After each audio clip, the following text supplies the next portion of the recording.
I'm 33 years old, and I live in the Ocean Parkway section of Brooklyn in New York City. When I was 15 years old, I was living in a house not far away from where I live now. My friend Rob asked me to come visit him after school one day. It'd been raining the whole day, so he decided to wait until the rain stopped before he went to his house. The rain stopped around 5 p.m., and I thought it was kind of late, so I called him and told him I decided not to go. For some reason, he was insistent, because he bought some $1,000 bike and wanted me to see it. I got there around 8:30 p.m., because I had to eat dinner and do my homework. As I was walking towards a stoop, I stopped hearing the cars passing by and all the city confusion. Everything was quiet, very unusual for Brooklyn, a place where 2 million people live, but I figured that was nothing. As I got closer to the house, there was an odd wind that flew by me, but I didn't hear its wake. I just felt a cold, chilling sensation. Then suddenly, I saw a man who looked gray and gloomy, smoking a Guinea stinker, Brooklyn word for an old Italian man's cigar, without any smoke. I thought maybe it was one of Rob's father's friends, but I knew that was wrong when I was about to get on the stoop. The old man got up, opened the front door with the stinker still in his mouth, and he just disappeared. Even though the door was open, he still kind of passed through it. I went into the house and asked Rob who the man was, but Rob looked at me as if I was a moron and told me to stop messing around. But his mother, who was always on edge about something, had a smile on her face. She pulled me aside when Rob went to the bathroom and said that the figure was evil, and his vision had been tormenting her since she bought the house 17 years before. Maybe he had lived in the house previously and died there. I don't know. I never saw the man again, and Rob moved to Queens because his dad opened a bakery in the Bronx and wanted a closer commute. Since then, I never went to that house, and I have no reason to.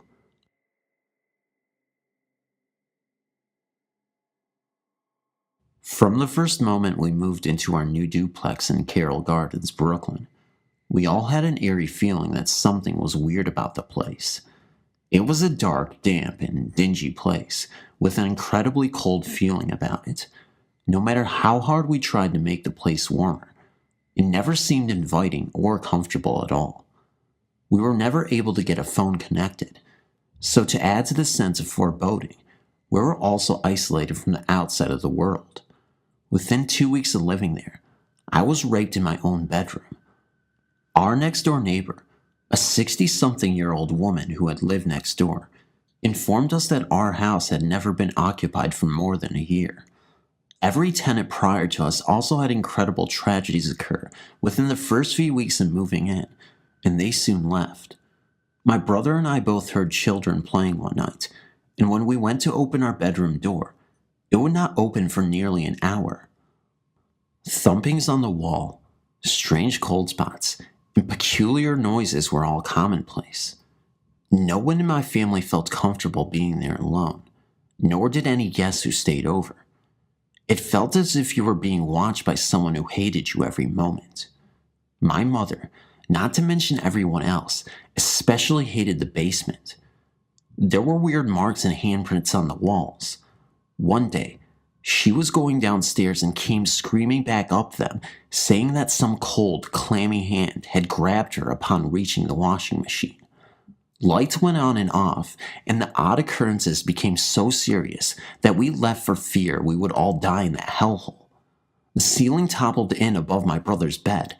An unexplained fire, whose cause was never determined, almost killed me.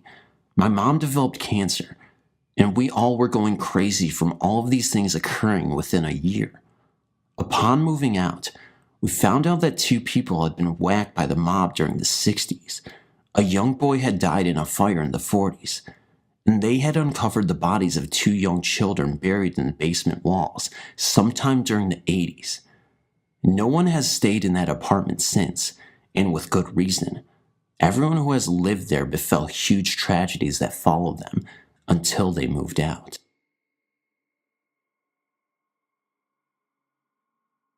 In 1970, my boyfriend Ray and I were living in Brooklyn, New York, in an Italian neighborhood near Park Slope.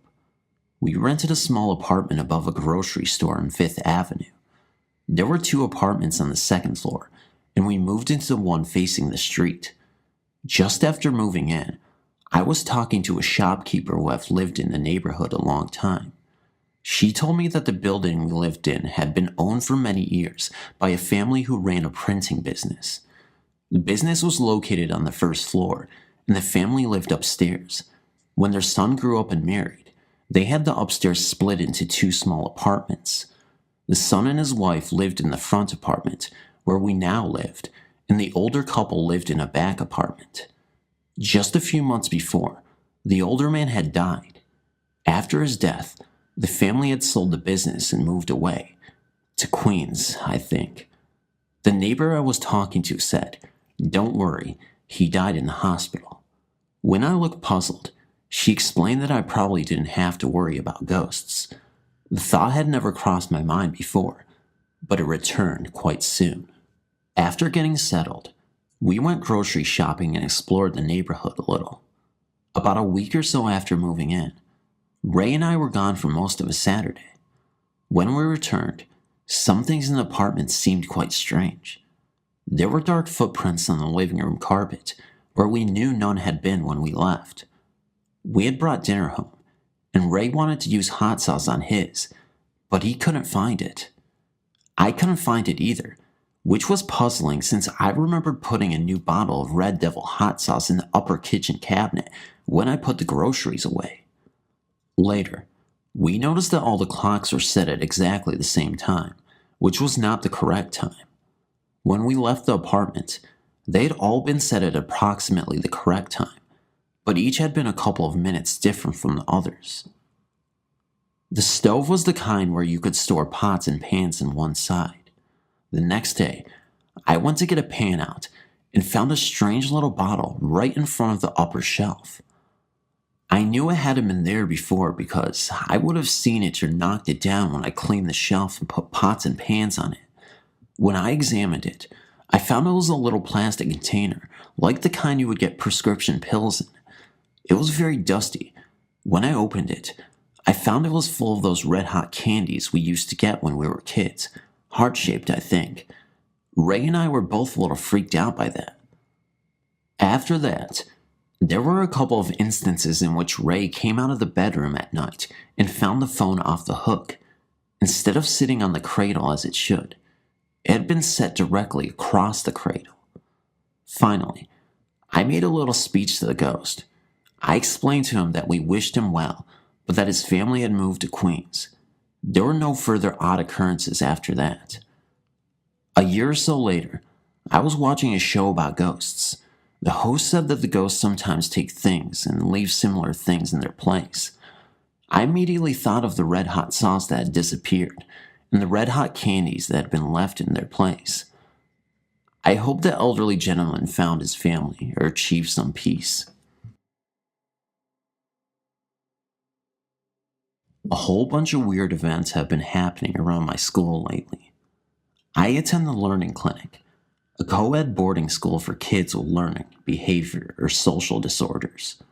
The only weird thing I've experienced happened yesterday. I was walking from Brooklyn building to Overlook building when I saw a thing, perhaps a squirrel or a bird, go darting across the road, Route 169. It moved towards me very quickly on the stone path, and I thought that I might be able to catch it as it ran by. On impulse, I stuck my foot out into its way. Upon impact with my foot, the thing, what appeared to be some kind of small animal, went shooting up my leg, made 3 circles around my chest, then zoomed up my neck and jumped, or maybe flew, off the top of my head. The Overlook driveway is a 10-foot wide barren rock path, and I searched around for the creature, or whatever it was, but couldn't find it. It then struck me how much the sensation of the thing climbing me had reminded me of receiving an electrical shock, and I was very shaken due to many recent reports of varying credulity of ghostly encounters from my fellow students. I do not believe in ghosts, and thus am hesitant to even classify my encounter with mystery mammal as a paranormal experience. However, some things need to be looked at for what they are, and I can honestly say what happened was certainly not an occurrence with the normal ways of things as I know it. A couple of minutes passed, and then I observed a second creature running across the street. This one I let pass, though I still couldn't get a good look at it. It looked grayish, probably a quadruped, but I couldn't discern much more than that. It ran down the length of the overlooked driveway and disappeared into a breeze field, a field behind a residential house. I sat down and waited longer, being in no hurry, and observed two more of the things pass. Then, realizing I was late to civics, I hurried into the building, shaken but not really upset. Throughout my life, I've experienced plenty of ghost phenomena, and I've had direct contact with plenty of demonic spirits. I was once a preacher and wasn't afraid of demons or ghosts. I've been involved in exorcisms, whereby some of the demons, upon being expelled, made the hideous sounds upon leaving. I've never heard any animal that sounds like those demons leaving a person's soul. I've seen shadows on the wall made by demons. I myself was once possessed by a demon before I started my ministry. My wife and I have heard loud footsteps from a deceased friend from our neighborhood just dropping in to say hello. I've heard banging noises from angry spirits that vibrated my whole house.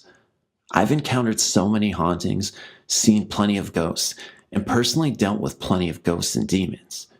Each story is so haunting that I feel I could write a book about it, but I will tell you a story of my first haunting, because my first haunting is the one that scared me the most. Usually, when I verbally tell people of my first haunting, they don't believe me. In fact, it's hard to believe, but it did happen, just as I write it. I have no explanation as to how this happened, but first, please read my haunting story. My first haunting started when I was about 6 years old. I was raised at Park Place, Brooklyn, New York. I played with a particular clown doll that was most unusual in its appearance. Its face was fully painted like a clown, and its hat was long and pointed with a small ball on top, and it stood straight up. That doll was quite haunting just looking at it, especially his smile, but for some reason, that was my favorite doll. For some reason, I loved to play with that doll and nothing else. I didn't want to play with the neighborhood kids. I was a lonely child, and most of my day was spent rocking in my little red rocking chair. Usually, all day, and I would daydream, but I always had my favorite clown doll with me. My mother recently told me that she gave me the clown doll and my little red rocking chair, which would explain my fascination for the doll and my little red rocking chair because I longed to be with my mother, but I was raised by my aunt and uncle. My aunt and uncle raised me because my father was killed in a car accident when I was just 1 year old. My mother couldn't afford raising 2 children alone, so she sent my brother to North Carolina to live with her sister and brother-in-law. However, I stayed in New York with my father's sister and her husband. My aunt thought that I was missing out on my childhood by rocking in that chair and playing with the clown doll all day, but I had my reasons. I kept rocking and playing with my doll. One evening, my uncle was out all night playing cards with his friends. Usually, when my uncle was out for the night, my aunt would ask me to sleep with her, and on this particular evening, she woke me from my sleep and asked me to sleep with her. Of course, I obliged. I now believe that my aunt had seen ghosts in her bedroom and was afraid to sleep alone. My little red rocking chair was in her bedroom near the window, and there was a flower in a flower pot on the windowsill. My clown doll was sitting in the little red rocking chair, facing the window and the flowers. I was very sleepy when my aunt woke me up to sleep with her, and it took no time for me to fall back to sleep in her bed. For some reason, I was awoken around 3 o'clock that morning and heard my chair rocking by itself. My clown doll was in that chair, and as I turned my head in the direction of the rocking chair, I witnessed the most profound thing that has haunted me from that evening. My clown doll, was rocking in the chair and playing with flowers on the windowsill. The moon reflection gave the most frightening silhouette image. The shadow of my doll rocking in my rocking chair and moving around like a person playing with the flowers terrified me. I couldn't believe my eyes. I was not dreaming. This was real life, and I was really scared like never before. But my fears would heighten when the doll stopped rocking and turned its head in my direction. My heart stopped.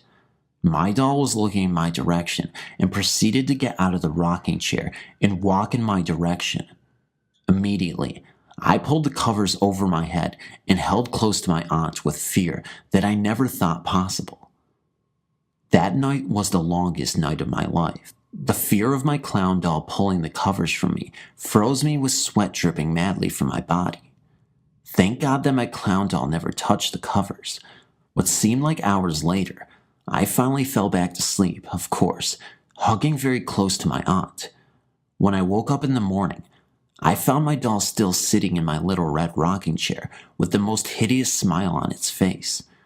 I screamed like a baby and asked my aunt to remove the clown doll from my little red rocking chair and to please throw the doll away. I never told my aunt this story, and I never saw that doll again until about 40 years later when a coworker bought the clown doll from a website that was selling old dolls from the 50s over the internet, and a coworker bought the same doll. The doll was delivered wrapped, and he unwrapped the doll in his office. It had the same hideous smile on its face. As soon as I saw that doll, I asked my coworker to please put it away immediately and explain my childhood fears surrounding that clown doll. This is a true story. Now here's my explanation. Through my ministry years, I've been involved with many demons and angels. I've seen things move around my apartment as though someone was there moving the objects themselves. In fact, poltergeist activities have been known to throw or move items around. Therefore, mischievous spirits can make things like dolls move at their will.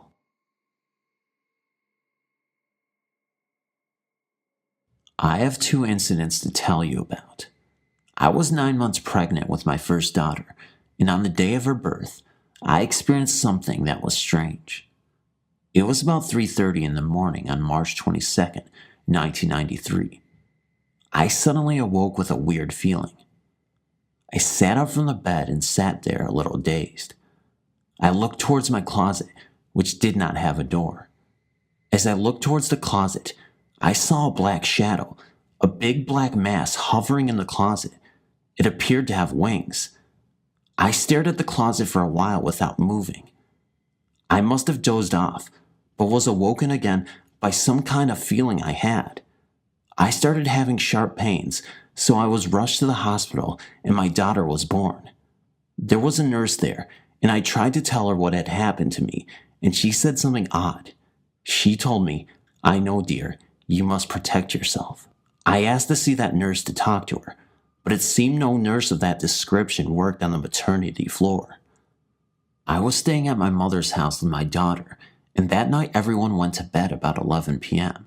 So after I went to sleep also, about 2:45 a.m., I woke up, but I couldn't get up.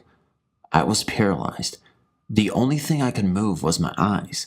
Then the fear started to set in as I started to see dark figures, dark shadows flying over my daughter's bassinet, but I couldn't get up. It was like pressure on my chest. I couldn't scream. Only in my head I could hear myself yell, "Get away from her, get away." But nothing came out. I stared praying. They just keep flying all around the room. Then all of a sudden, they were gone and the pressure I felt was lifted.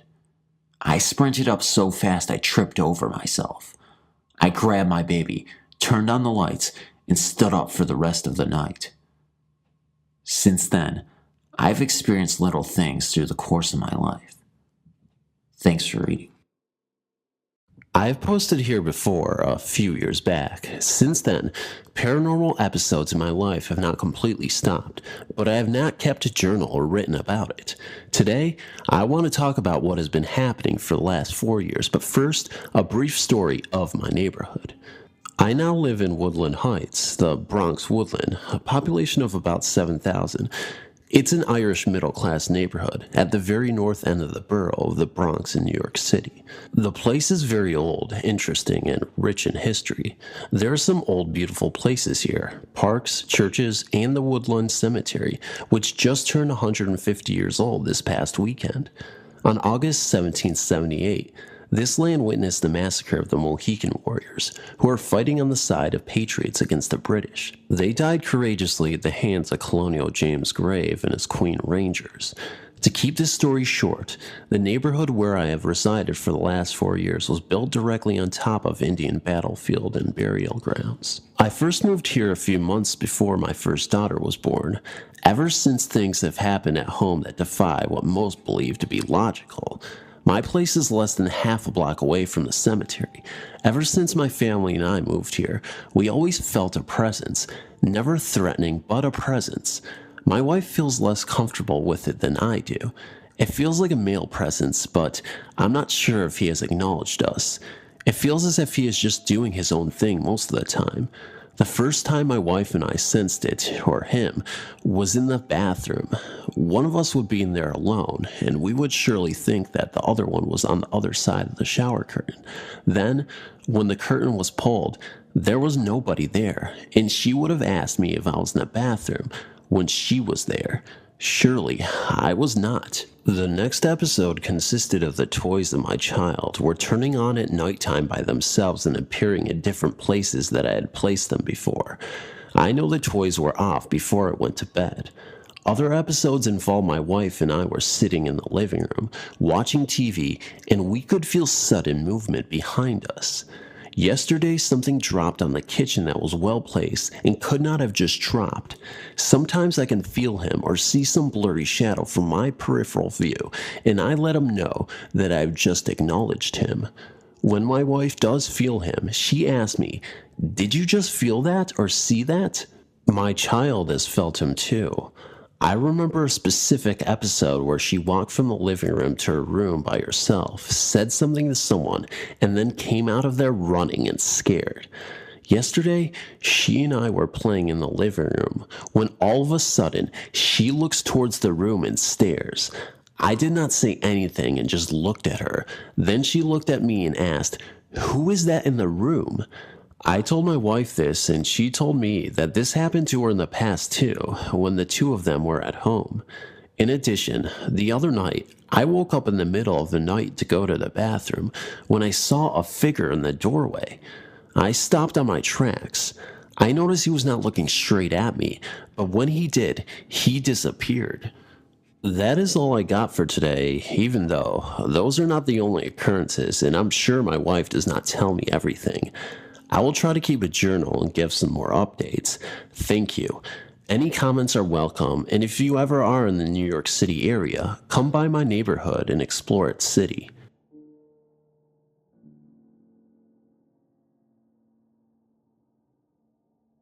I wrote about this briefly in a prior article in 2001. To recap, we moved into 455A Sackett Street when I was 14 years old on April 1st, 1998. From the moment we moved in, something was so not right. It was an incredibly dark apartment, though we would have been thrilled because it was the first apartment we'd ever had with more than one floor. There were 3 floors, including the basement, and it was nice if you could ignore the feeling of someone standing just behind you or staring at you wherever you went. Within 2 weeks of moving in, I was raped in my own bedroom by a man from the neighborhood. An elderly woman who'd lived right next door for most of our life informed us that no one had occupied our apartment for more than a year at a time, since as long as she could remember. She also related that terrible tragedies befell of all said people, with only a few weeks of moving in, continuing through the day they moved out. Though we all had eerie feelings in the apartment, we had not noticed anything too weird. The apartment was very uninviting, cold, and damp. We tried to decorate it, warm it up a little, but nothing helped. Another thing was that no matter what we did, we could never get a phone installed. We had the phone company over about 4 times to fix the wires, but no matter what they did, we would absolutely get nothing, not even static, so we were pretty isolated. The entire time we were there, the weird happenings continued. The ceiling above my brother's bed collapsed. The only reason he wasn't hurt is because he got to use the bathroom. A fire started in my room. The fire department never determined why. If my friend hadn't stopped by and rang my bell, I would have continued sleeping. Within 5 minutes of answering the bell, my neighbor came out screaming that my room was on fire. I ran up and the entire back wall was in flames. I tried to put it out with a blanket, and unbeknownst to me, the door had closed behind me. It went from daylight to dark in 2 minutes, and I started to pass out. Thankfully, my friend ran up and opened the door, carrying me down the stairs, or I would have been literal toast. After that, my neighbor confided in us that strange things have always gone on in my building. In the 30s or 40s, a fire had killed a little boy within a month of the family moving in. And in the 60s, a couple were whacked by the mob because of some insidious affair. There were no records because the children's records had been burned in a fire, so we couldn't get any information more than what the people said. There were other things that happened. A friend of mine coming into my apartment and seeing a little boy in burnt rags staring at her in my bathroom mirror. She ran out crying and refused to set foot in my door again. Another friend who slept over. Note, both friends were not told of our experiences, and awoke in the middle of the night swearing that she saw a woman walk into my room through the door. My brother and I heard children crying and laughing one day downstairs. And when we tried to leave my mother's room, we were locked in, even though there was no lock, for an hour before it finally opened. My mother was downstairs doing the laundry when the lights turned off in the basement, and she felt a cold, scaly hand grab her shoulder. Needless to say, my dad did the laundry after that. Weird smells, sounds, and the feeling that something or someone did not want you there. That something bad was going to happen to you, and that you were not welcome at all. We moved out a year later to the day later, as soon as we could find a new apartment. We found out some more after that. The people that moved in after us tried to renovate the basement and found the body of a little boy in the wall. They left suddenly one night not too long after and never returned. Another couple moved in and left as inexplicably as the last, and so on and so forth to this day. Since then, we met a woman whom had gone to my mother's office. She's a nurse that works in a doctor's office because of a nervous condition. My mother noticed the address on her insurance card didn't match the one listed, and the woman explained she only lived at 55A Sackett Street for a few months and had to leave because her mother had died along with various other tragedies from the first week of moving in. My mother asked if the woman ever noticed anything weird. Well, the woman explained exactly what we had gone through. Perhaps the cause of her condition? We're all fine now, happy to be out of there, and we've moved on. We still see our old neighbor once in a while, and she always says the best thing we ever did was move out of that godforsaken house. Needless to say, we agree. We've not been haunted since, and life is good. If there's one thing we learned, I'd say it was to trust our instincts. Being fortunate enough to stay in New York over the winter, I've been visiting some of our ordinary New York tourist destinations, and some not so ordinary. A few weeks ago, after learning there was a free ferry between Lower Manhattan and Staten Island, I decided to hitch a ride. Not only would it offer me the chance to get that money shot of the Statue of Liberty, but it would also enable me to check out Staten Island and say that I've been there. Unsure of what to do when arriving at Staten Island, I pulled out my phone while waiting at the ferry terminal and started researching potential attractions. One which was easily accessible on foot was the Staten Island Museum. As I happened to discover, though, there are actually 2 buildings called the Staten Island Museum, each run by the same organization. One is only a couple of blocks from the St. George ferry terminal, and the other is at the Snug Harbor Cultural Center and Botanical Gardens, around a 20-minute walk along the terrace. Unaware of this fact at the time, I was being directed by the map on my phone to the latter of those two. It didn't bother me, though. Upon arriving at Snug Harbor, I found that there was far more to see and do than I would have had the chance to experience staying within a small radius of the ferry terminal. Inside the museum, I was alone within the exhibit rooms for the most part. The only exceptions to this were in the first two rooms, where there were some professional photographers taking shots of the items on display. As I made my way around the exhibits, I consistently experienced the eerie feeling that I was being watched. I tried to chalk this down to paranoia and softly hummed some hymns to myself to calm my nerves. At one point, I was freaked out by the sound of footsteps behind me, but was relieved to learn that they were just coming from a security guard patrolling the hall between exhibits. Throughout my wanderings around the rest of Snug Harbor's grounds and gardens, the same eerie feeling continued to plague me. Despite this, I still had a fantastic time. As I walked the grounds, I ran into a museum staff member who I had met earlier, and we had a brief discussion. She was returning to the museum after going out to buy herself a cup of tea. Beautiful, yet haunting, was how I described the center's grounds to her. I couldn't have known at the time how appropriate my description would be. A few days later, I was transferring all of my photos from my stay in New York up until that point onto my computer. Friends back home had encouraged me to take lots of pictures and upload them to Facebook so that I could share my adventures with them. While sifting through the photos to decide which ones to upload, one particular shot caught my eye.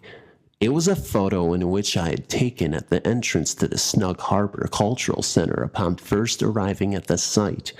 What it must have initially brushed off as lens flare or mist began to strike me as having much more of a defined shape, that of a hooded robe or cloak, to be more precise. I messaged my best friend, who was in New York with me and staying in the same apartment building. "I think I've caught an apparition on camera," I told him. My friend and I took a closer look at the photo in his room, and soon we began to also spot a face in the midst of the apparition.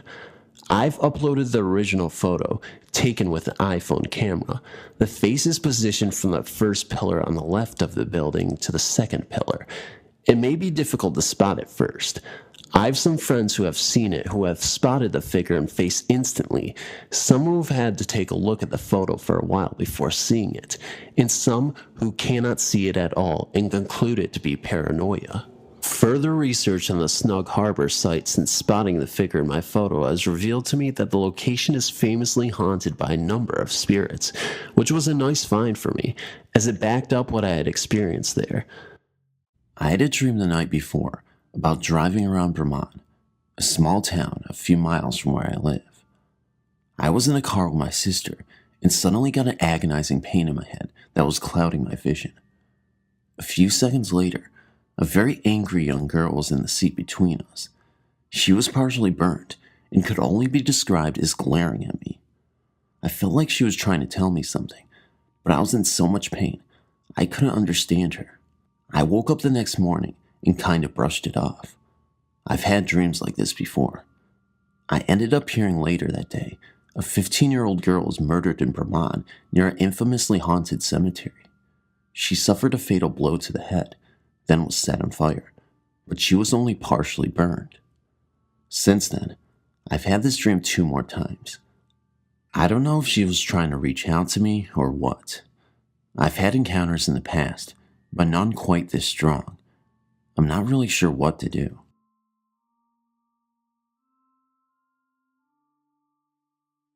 I fooled around with some voodoo not thinking that I was real, and 2 years later, something happened. For 3 nights I was visited by what I thought was a young girl in need of help. The first night, wild hallucinations, regular faces turning into creatures, a guy hanging himself from a chandelier, sexually explicit acts, etc. The second night, motion picture of the girl's ordeal of parting with 2 men, or who raped and beat her to death. No sound, but color, motion picture style. The third night, she manifests with another little girl and points to the ceiling to reveal a slideshow of family photos. She never spoke except what I believe heard coming from my husband's snore. Mama. Yes, my husband was in a deep sleep all 3 nights while I was talking aloud. I was so tired from being up for 3 nights that I began to hear voices in my head, and I realized that there was more than one presence in the house.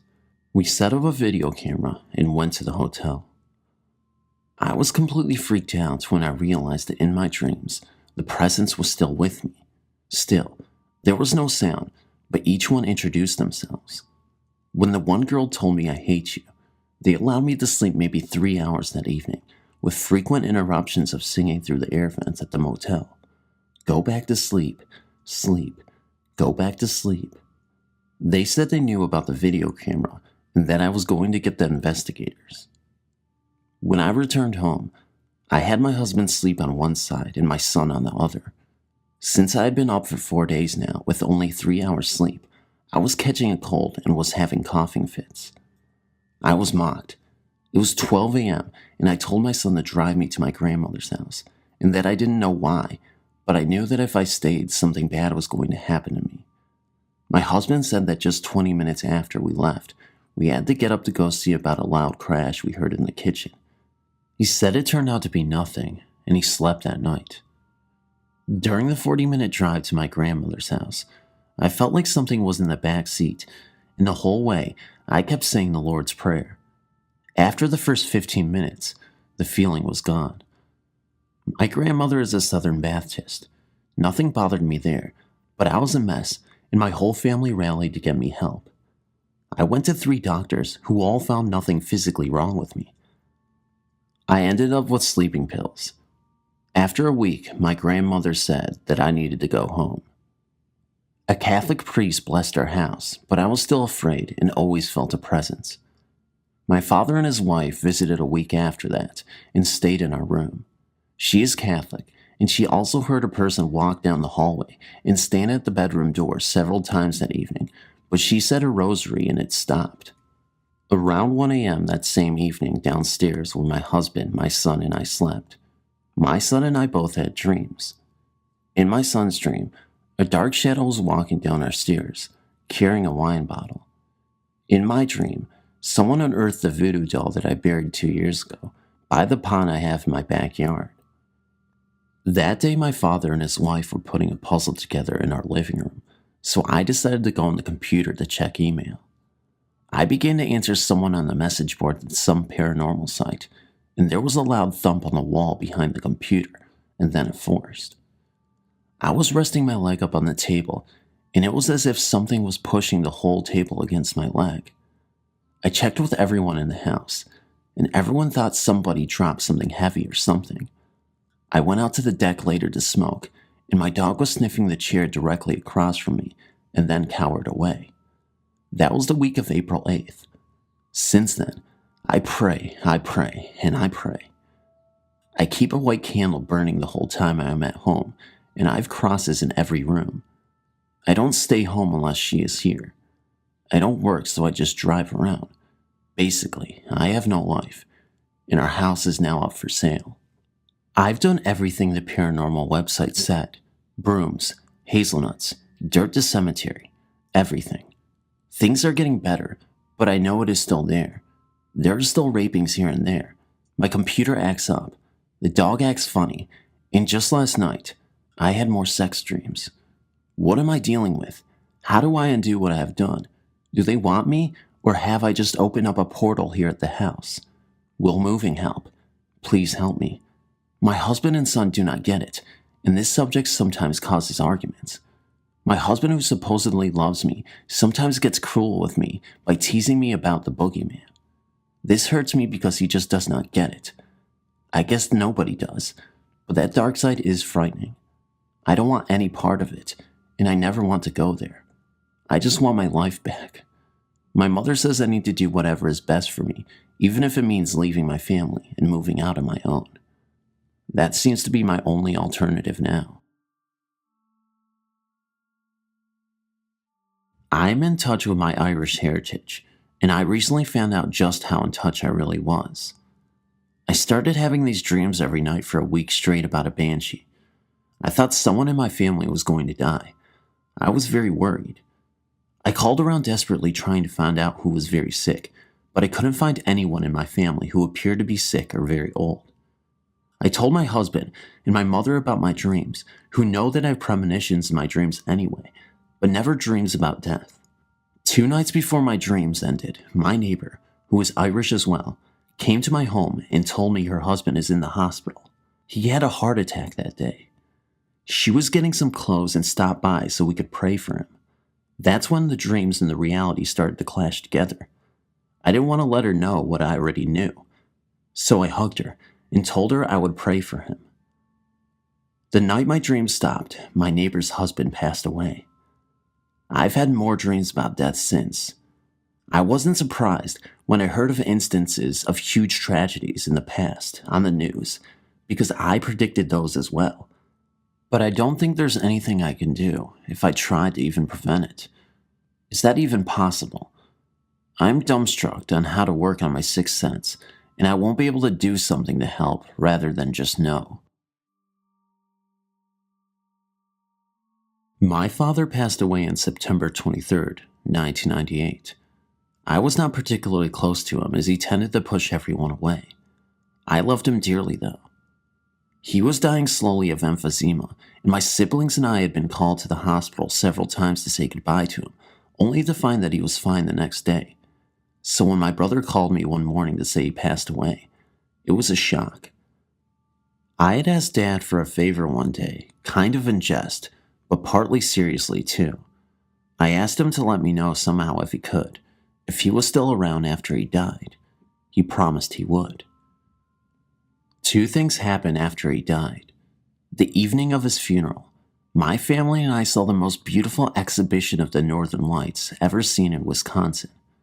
We stared at the beautiful sight for quite a long time, and I thought I saw a pattern of an angel in it.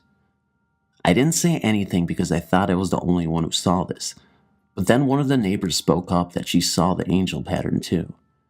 Then everyone else was pointing out the angel pattern. The display of lights went on for hours, and my daughters laid on the grass that night watching it. I suspected it was Dad, telling me he was still there. Then, about a year after he died, I began having dreams where I would see Dad, just grinning at me off in the parameters of the dream. I had this happen for about a month. Then one night, he appeared in a dream and was sitting right in front of me, smiling like he always did. His mouth was moving, but no words were coming out, that I could hear at least. I began crying in my dream and woke up crying and knowing without a doubt that my dad had come to visit me. He left messages that were special to me, my mother, and several of my brothers which I promptly passed on. These messages gave my family comfort and peace. I've not dreamed about Dad since that time. I truly believe that he came to let me know he is still with us because I asked him to. Thank you, Dad. The encounter that I had was not only involving myself, but at the time, 5-year-old cousin. My family has always been very close. Many things float throughout our family that involve spirituality. For instance, my mother, her aunt, her grandmother, and myself all share the ability to have dreams and thoughts that come true. I've encountered feelings or senses so overwhelming that I've had to go to bed and stay there for fear of something happening, which it usually does. Sometimes this can be a very painful gift. Until this incident, I thought it was just that our family was so close that we'd sort of developed a sixth sense about each other, or we were tuned in with the more spiritual side of our world. I'd always thought it was passed on to the second child of each generation until my then 5-year-old cousin encountered her first contact. My uncle had just bought a new house and was well on his way to accomplishing the American dream. He had a loving wife, a 5-year-old daughter who was very smart, and had a job that he enjoyed, and now their first house. But after a while, things did not seem so perfect. The electricity seemed to be bad, and fuses would blow quite often. The sewer began backing up, and a cool draft made for a very noisy house. My uncle worked and worked until everything seemed to be fixed, and that is where the story really begins. My cousin sleeps with her mother and for some reason wasn't used to her new bed, so she slept with her mother. In her mother's bedroom there are two other doors. One leads to a very large walk-in closet, the other to a small bedroom that has a stand-up shower among other bathroom fixtures. For some reason the bathroom always stayed real cool, no matter how high the heat was. My aunt always slept with the door open to the bathroom in case my cousin needed to use it, or just for a little light to shine in the bedroom so Emily could sleep better. One night Emily woke her mom. She was standing up in the bed, shaking, and as white as a ghost, with a horrified look on her face, just staring at the bathroom. My aunt tried to get her attention, but Emily just kept on staring. Finally, my aunt got out of the bed and turned the light on, at which time Emily finally responded by asking, "Did you see her?" Her mother asked who, and Emily went into great detail describing a young girl in a red coat. She explained that it looked like a soft coat and that the girl had long, shiny hair. The description was very detailed, like she knew her, and things that a normal 5-year-old wouldn't notice. My aunt, a little freaked out, dismissed the occurrence to her as a dream, but took it very seriously. As my aunt drifted back to sleep, she had noticed her clock had been reset, and it stopped around 1 o'clock. The next couple of nights, the same thing happened, and they kept happening until my aunt finally closed the bathroom off, so it was not used anymore. But things didn't stop there. During the summer, I became a live-in nanny for my uncle. I watched my cousin late at night while they worked and slept in a spare bedroom. One night, I was awakened by the presence of 3 beings standing beside my bed. They weren't mean, but nevertheless I was scared. The next morning I woke up and felt extremely good and well rested. Later, during the summer I was awakened up again by another presence in the room, but this time was not a very friendly vibe I received. That spirit was overtaken by an older spirit that had entered the room and turned the recliner across from my bed into an old-fashioned rocking chair. This older spirit began rocking and humming. At this point, I felt very safe and fell back to sleep. Since then, my cousin has slept with her mom, and I've moved in with them. The lights flicker and the electricity in my room does not work at all regardless of what we do to it, but nothing major has happened in a long time. I'm just thinking that now the spirits know we are part of the house, but we still don't use the back bathroom. I was sleeping in my bed and was having a mild bad dream. The content of the dream, though, I can recall perfectly, doesn't really matter. It was a rather silly and incoherent dream, and though the end was nightmarish, it wasn't exactly horror story material. Somehow during the dream, I knew it was a dream. I'm no stranger to bad dreams, and very often I would try to struggle my way out of them. So I struggled to wake up from it. Suddenly, my vision shifted, and I could see the corner of my room, so I knew I was being awake. But that's not all I saw. I also saw a faint profile of an elderly Caucasian man. I'm of Chinese descent, probably wearing glasses, standing next to my bed with an apprehensive look to his face. He appears to be clothed in white. The vision was very faint, and I could not really make out the exact features of his face, but I'm rather sure I do not know this man personally and have never even met him before. I immediately thought he was a spirit, and though I could not move at all at the time, I struggled yet harder to wake up. As I regained control of my body and my vision became less blurred, I also saw an expression of awe on his face. As he vanished, I could literally feel the vibrations of an external force, possibly the very same which paralyzed my body, crumbling down. Shaken by just what happened, and unsure about the nature of his intentions, I calmly and slowly said, "I don't know who you are. I don't care who you are. I don't have anything to do with you, so please leave." I've had many experiences of being paralyzed during sleep, and though I sometimes suspect it's spirit-related, this is by far the most explicit case and the closest thing to an encounter I've had. I'm Buddhist, and as such, I do believe in spirits, and yet I can also honestly say that I do not fear them. I'm just perplexed by his intentions. On one side, I fear that he was trying to prey on me during my most vulnerable time. Chinese people believe that, during one's depression or nightmares, he or she is most vulnerable to ghosts and spirits. Yet on the other hand, because of his seemingly benevolent appearance, curiously, his appearance reminds me of a Catholic priest. I also suspect he was trying to rescue me from my nightmare. I live in a newly built townhouse in the suburbs that has no previous owner, and as far as I know, the land on which it is built had never been home to another residence. As the days go by, I'm becoming more and more inclined to brush off the incident as simply my own hallucination, but the image of this creature, the look on his barely visible face, is still very real to me. On October 2nd, 2004, I gave birth to my daughter who passed away 18 minutes after she was born. The whole time while she was alive, I kept saying to her, "Come on, baby, breathe for mama, cry, do something for mama." But unfortunately, she didn't because of her condition. That night in the hospital, I was having a hard time sleeping.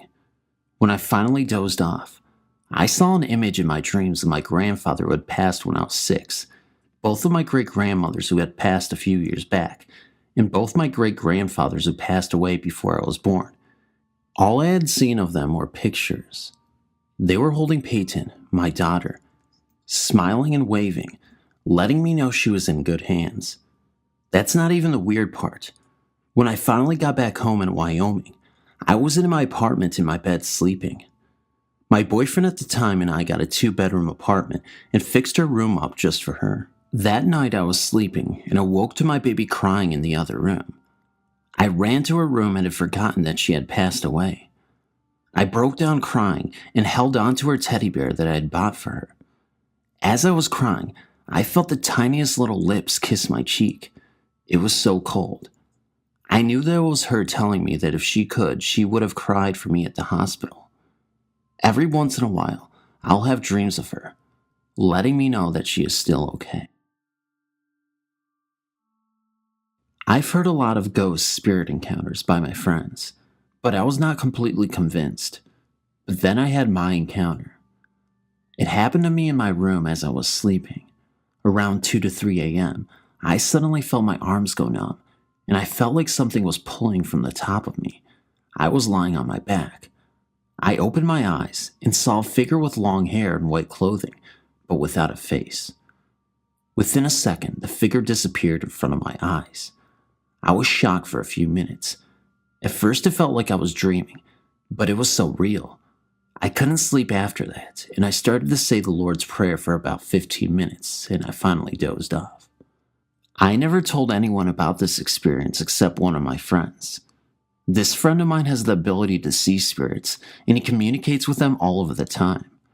He said he was sure that what I saw wasn't a dream, as he felt like he was dreaming too every time he encountered such situations. I really couldn't understand this, as I have an altar and crosses around the house. I welcome feedback. This happened about 15 years ago, and is something that has puzzled both myself and my 2 friends who witnessed what we saw to this day. It was on my 10th or 11th birthday, and it was late August. I live in a normal suburban development just outside of Buffalo, New York. Before I tell the story, please, if anyone reading this has any idea of what it was we saw, please reach out, because I have no clue to this day what or whom we saw. Like I said, it was either my 10th or 11th birthday. It was late at night, and the summer was just about over. My 2 friends and I were out on my driveway playing around, while our parents hung out inside. Adjacent to my house is another house that has a small creek, with a guardrail bridge that essentially almost faces my house. While we were playing, all 3 of us stopped, as we heard and saw a woman making loud, frustrated sounds and almost stomping her feet, walking across the street from the creek or bridge. She had red curly hair and was dressed not of this time at all. She wore a robe that looked to be black, with a rope around it, and from what I can remember, her outfit seemed plaid, but again, unlike anything I had seen anyone wearing, even in the late 90s when dressing gothic was at an all-time high. This kind of freaked us out, so we ran into my garage. Not even 10 seconds later, mind you, we decided that she was just a girl and it was nothing to be afraid of. So we mustered up some courage, grabbed a hockey stick, and came back outside. When I say back outside, we stayed in the corner of my garage and peered out to where she was stomping around across the street. She was gone, and a late fog had suddenly arrived, mainly around where we last saw her and the bridge across the street. Then all three of the pits of our stomachs dropped, and we knew without seeing her exactly where she was. When we did look, she was now fully cloaked standing on the bridge, staring down into the water. Then one of us whispered something to the other, and I swear she had to have heard it, because as we spoke, she looked up slowly and turned, looking right at us and into us. We couldn't see her anymore. It was just a cloaked, shadowy figure at this point. Needless to say, this felt like a horror movie, and we ran as fast as we could into my house, closing the garage door and telling our parents who, naturally, didn't believe us. Since that day, a lot of weird things have happened, and honestly, the three of us have never been the same. If anyone knows anything of what that might have been, please reach out. I've avoided knowing for a long time, and I just can't avoid it any longer. Any help would be appreciated. This happened over the summer a few years back, when my brother invited my cousin and me to join him and his girlfriend to join them for a week-long vacation around Texas. We didn't go to Travel Channel destination sites, mind you. It was just a trip head to Six Flags over Texas, and then off to Austin and San Antonio. Honestly, the overall trip was so much fun, but the first night would be the one that changed my perspective of hotel rooms forever. We left on a Wednesday morning at around 6 a.m. We planned to head to Dallas and sightsee for a little bit before making our way to Arlington and checking into our hotel. I'm from South Texas, so the drive is about a good 8 hours or so. Also, Texans measure the distance from city to city by how long it takes to get there than actually noting the miles between them. Anyway, everything went well day one, and we had a lot of fun in Dallas. We headed to the hotel around 5 p.m., and once we got there, we checked in and unpacked our bags. Honestly, nothing felt weird about the room, and my cousin and I were pretty comfortable. Sometimes people will tell you that you can feel a presence, and usually it's when the hairs on the back of your neck stand up.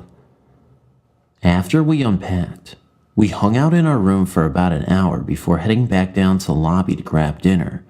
We got back to the hotel a few hours later, absolutely stuffed. Our room was on the 3rd floor, so we made our way up and set a plan on what to do at the amusement park. So around 11 p.m., I decided it was time to shower before heading to bed and did so. My cousin was already passed out, but I stayed up watching Knocked Up on TV.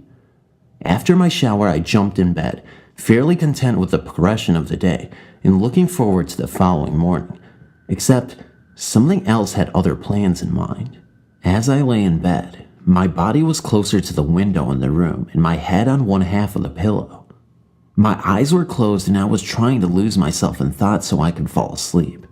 A few minutes into that, I felt a tapping on the other half of the pillow. I thought it was my cousin at first, but then I realized my cousin was still snoring. I panicked but didn't move. I felt and heard the taps on the pillow again, and this time I was in full-on "this can't be happening again" mode. I mustered some courage and pulled the blanket over me so I can begin to process what was going on. As I laid there waiting, I started hearing footsteps walking at the foot of our beds. Then the ceiling fan turned on and started rotating. I was terrified at this point. I thought I started feeling the bed itself starting to shake, but after calming myself down, I realized it was me. I was trembling in fear. I slowed my breathing down and recomposed myself and continued to listen. My cousin was still snoring. The footsteps continued pacing back and forth, and then I heard the restroom light and vent come on. Then the toilet flushed once. The light and vent turned off. They turned on again a few seconds later. The toilet flushed again. It continued like this for what felt like an eternity. Every part of me wanted to jump out of bed and leave the room, but I didn't. I don't know why I stayed, but I just did, eventually falling asleep. I was woken up in the morning and I was extremely tired. I don't know how long I was up that night, but I know it was for several hours. As soon as I woke up, it was the first thing I wanted to get off my chest. I recounted the story to my cousin, my brother and his girlfriend, and they didn't know what to say. My cousin didn't hear a thing and slept through it all. My brother and his girlfriend had no problems on their end either. To this day, I hate staying in hotel rooms, but I do it anyway. Only difference is now I go in, say a prayer, and ask any visitors to vacate for the night. So far so good, but definitely one of those things I'll always remember. It was Thanksgiving as I rode home from my sister's house in San Fernando Valley. The streets at night in Los Angeles are normally pretty barren, but since it was a holiday weekend, I felt like I was pedaling through a ghost town. I was 22 at the time and sharing a one-bedroom apartment in Van Nuys. My roommate was out of town, so I was preparing myself for a quiet night. No crazy girlfriends nor any of my alcoholic friends would be banging on my door tonight, so as I made my way down the boulevard, a smile of relief spread across my face. When I finally reached my building, though, this was far from peaceful as the night progressed. There was an older lady standing outside my building. She was alone and dressed in a fur coat with a matching hat. She looked out of place. I don't know if it was her apparel or how she was just standing there staring off into space, but something was off. There was also a large stack of books and boxes with her, as if she was moving or something. And when I passed her on my mountain bike, goosebumps shot up my arms and back. There was a liquor store next to my apartment complex, so I figured a beer was in order. It must have took me less than a minute to make my purchase, and when I came back outside, she was gone. Weird, I mumbled to myself, so I shrugged it off and made my way to my humble abode. As soon as I entered my apartment, though, red flags shot up. It was strangely chilly in my place. It was almost winter, but this apartment never had gotten cold before. It had always remained an even 70 degrees all year round, but on this night it felt like it was in the low 40s. The cold was coming from a corner of the living room, and as I walked by it, baffled, something grabbed me. It squeezed the lower side of my back. I swung around with my fists up, but the only thing there was the cold. So I just sat down and opened my beer. What to do, right?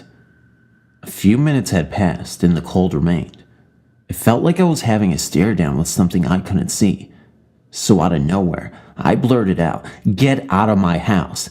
And sure enough, that's all it took. The temperature began to rise to its normal 70, and after that, I never had any other visitors from the land of the dead. Crazy girlfriends and drunk friends excluded, of course. The house was on Kenton Street, and my family had lived there since I was 2 years old. The white elephant still stands, and has gone through many changes since my father lost a house sometime in the 1980s. There are some very interesting stories that center around that house. The earliest one, my first encounter with a spirit, took place when I was 5 and my sister was 3. My mother and father were divorced. A judge declared my father unfit to raise my sister and I, so our father received custody. All 3 of us slept mainly downstairs in the living room on the 2 couches. Our bed was against the side window. That night, my sister and I just received a little spanking because we were not going to sleep. My sister cried herself to sleep, and I was awake and staring out the window. If you looked out that window, you would see a line of bushes, broken only by a very large maple tree. The bushes had been planted many years ago as the property line. As I stared out the window that night, the maple tree and the bushes seemed to fade away, and there stood a young girl with an updo and a red dress with white spots. She was gesturing with her hands, and she seemed to be trying to tell me something. I could not hear her, and finally she faded away, and the tree and the bushes reappeared. I eventually fell asleep. The next morning, I told my father about what I had seen. He never laughed at me. He listened to my story, and at some point, he did some investigation into the past.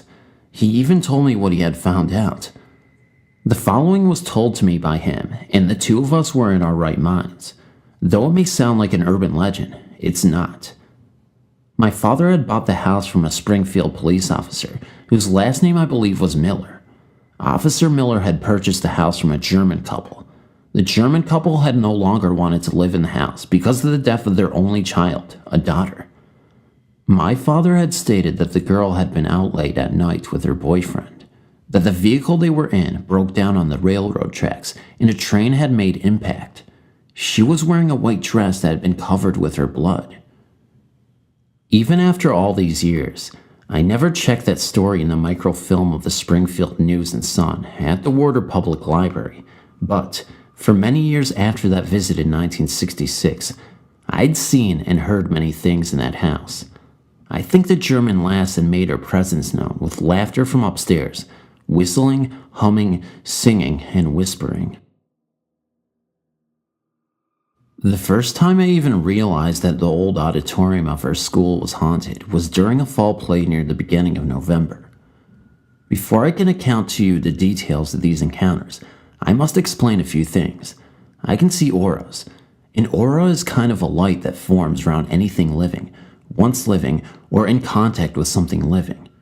In the case of something living, it contains an array of colors that correspond with the emotions one is feeling. In the case of unliving things, like objects or spirits, it is a faint white glow, and in the case of bad things, it is a strong blackness that can even be seen in the dark. My eyes are now trained to see auras, only when I want to, so during the play, I looked out to the set with no distracting colors. Seated to my right was my mate, A. I shall call him as I do not want to post real names. T was to my left, and P was sitting in front and one seat over from me. I was decidedly enjoying Dracula's Widow when a scene came where a small mirror hanging on the set wall was knocked down in accordance to the play's script. I could feel a sudden tension about me. Then A said to me in a low voice, "I want you to look around the room and tell me if you see the aura of someone other than our classmates." At his implications, I looked around, focusing my eyes on the level that auras appear on. First, looking to the right of our group, I saw a slender aura of a spirit in the second top row of seats. 5 rows below that, I saw a larger one. By now, P had seen what I was doing and informed me that he had also felt a disturbance. P was an empath. I then looked to my left, and to my horror, saw the darkest aura I have never encountered sitting right next to T. Then it moved and was gone. My eyes could still see a wave in the air where it was. It was keeping me from seeing it. For some reason, this frightened me even more. The play had only a few more moments to go, and I whispered to my 3 companions of what I had seen. A protectively moved closer to me, not only because I was his mate, but also because I was the only girl in our group, so I was considered by the men more vulnerable. So we waited out the play to the end. After it was done, we hurriedly rose from our seats and walked to the exit. Turning back, I saw the black aura again. It was following us. I told my friends and we quickened our pace, hoping that the spirit would be gone as soon as we left the school. As we entered the courtyard, I turned back. It was right behind us. We ran the rest of the way to A's car, and he drove each of us home. All the way home, I felt a disturbing cold enshrouding me and an unusual prickling down my body. A few weeks later, ATM, another friend of mine who was the head of a paranormal investigations team, and I went back into the auditorium. It was dark and deserted. M had brought a digital camera and a specially designed audio voice recorder. I opened my eyes and scanned the room. The same 2 white auras that were in there during the play were still there. At first I could not see as to what we referred to as the other. M took pictures of where I said the spirits were and showed all of us the odd white circles on the screen. Those circles would be the heads, as that was the strongest part of the aura. I was not worried until M started doing something that no one should do. He started taunting the spirits. Then I saw it. The other was sitting in a seat right in front of us. I tried to warn M, but he demanded a reaction from the spirit that he could see. I saw the horrible dark aura rise and draw near. Then I looked at M as he fell back onto the floor hard. T helped him up, and I looked up to see the other still progressing towards us. We hurried from the auditorium. We have not been in there because the principal keeps it locked during school hours because someone told him we were in there. But M is working on getting us back in with more equipment. It makes me frown that there's such a horrible thing right in my high school. Our family, from my mother on down, has always had a sensitivity for the paranormal. Now it was my son's turn, a confirmed non-believer. He had taken a temporary job a few buildings down from the Essex Stream train. It was his duty to work alone in the basement, sorting box files and setting them up systematically in filing cabinets. It was going to be a long haul. The first day, however, he noticed a ball of white light hovering in midair. Skeptic that he was, he called his dad, the scientist. They discussed all possible things that could cause such a phenomena. Light from a window or reflection, but nothing explained it. It seemed to have a life of its own. Next thing was to ask Mom, "Wow, you've got yourself an orb, which is the first stage in the manifestation of a spirit," I said. He was less than impressed and shrugged it off. The orb continued to show up daily for about a week at different times, on and off, when he least expected it, in different parts of the room. Then one day, it didn't appear. Instead of black, shadowy figure came out of the wall in front of him and hovered in space. This sent him flying up the stairs to the receptionist. "What's with you? You look like you've seen a ghost," she said. As he caught his breath, he replied, "No, don't mind me. I was just wondering how old this house is." "Oh, it dates back to the early 1900s, she answered. "Has anything strange ever happened around here?"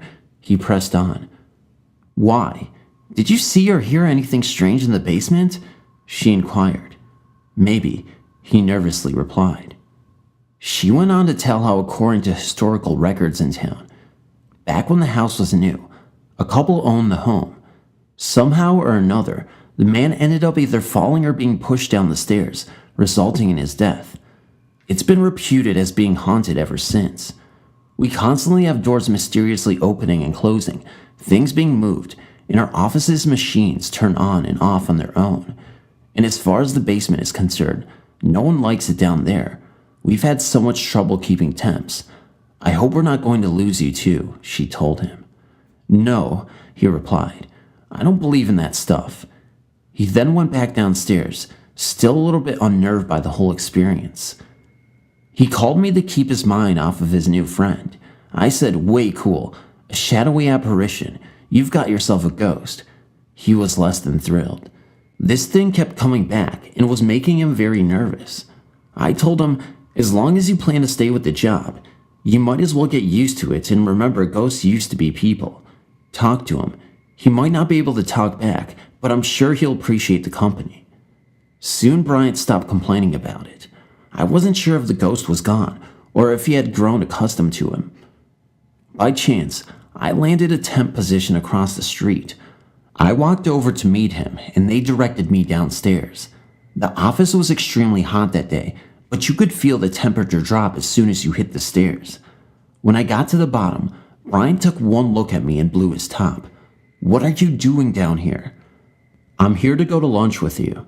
But I admit, I was curious about my impressions of the basement, which indeed, I could feel a strong presence. With that, Bryant chided me saying, you're just trying to exploit him. Maybe those two are getting too friendly. A few days later, he called me excitedly. Mom, I just walked to the back of the building to get some boxes. I turned around and saw someone come down the stairs, then began walking towards me.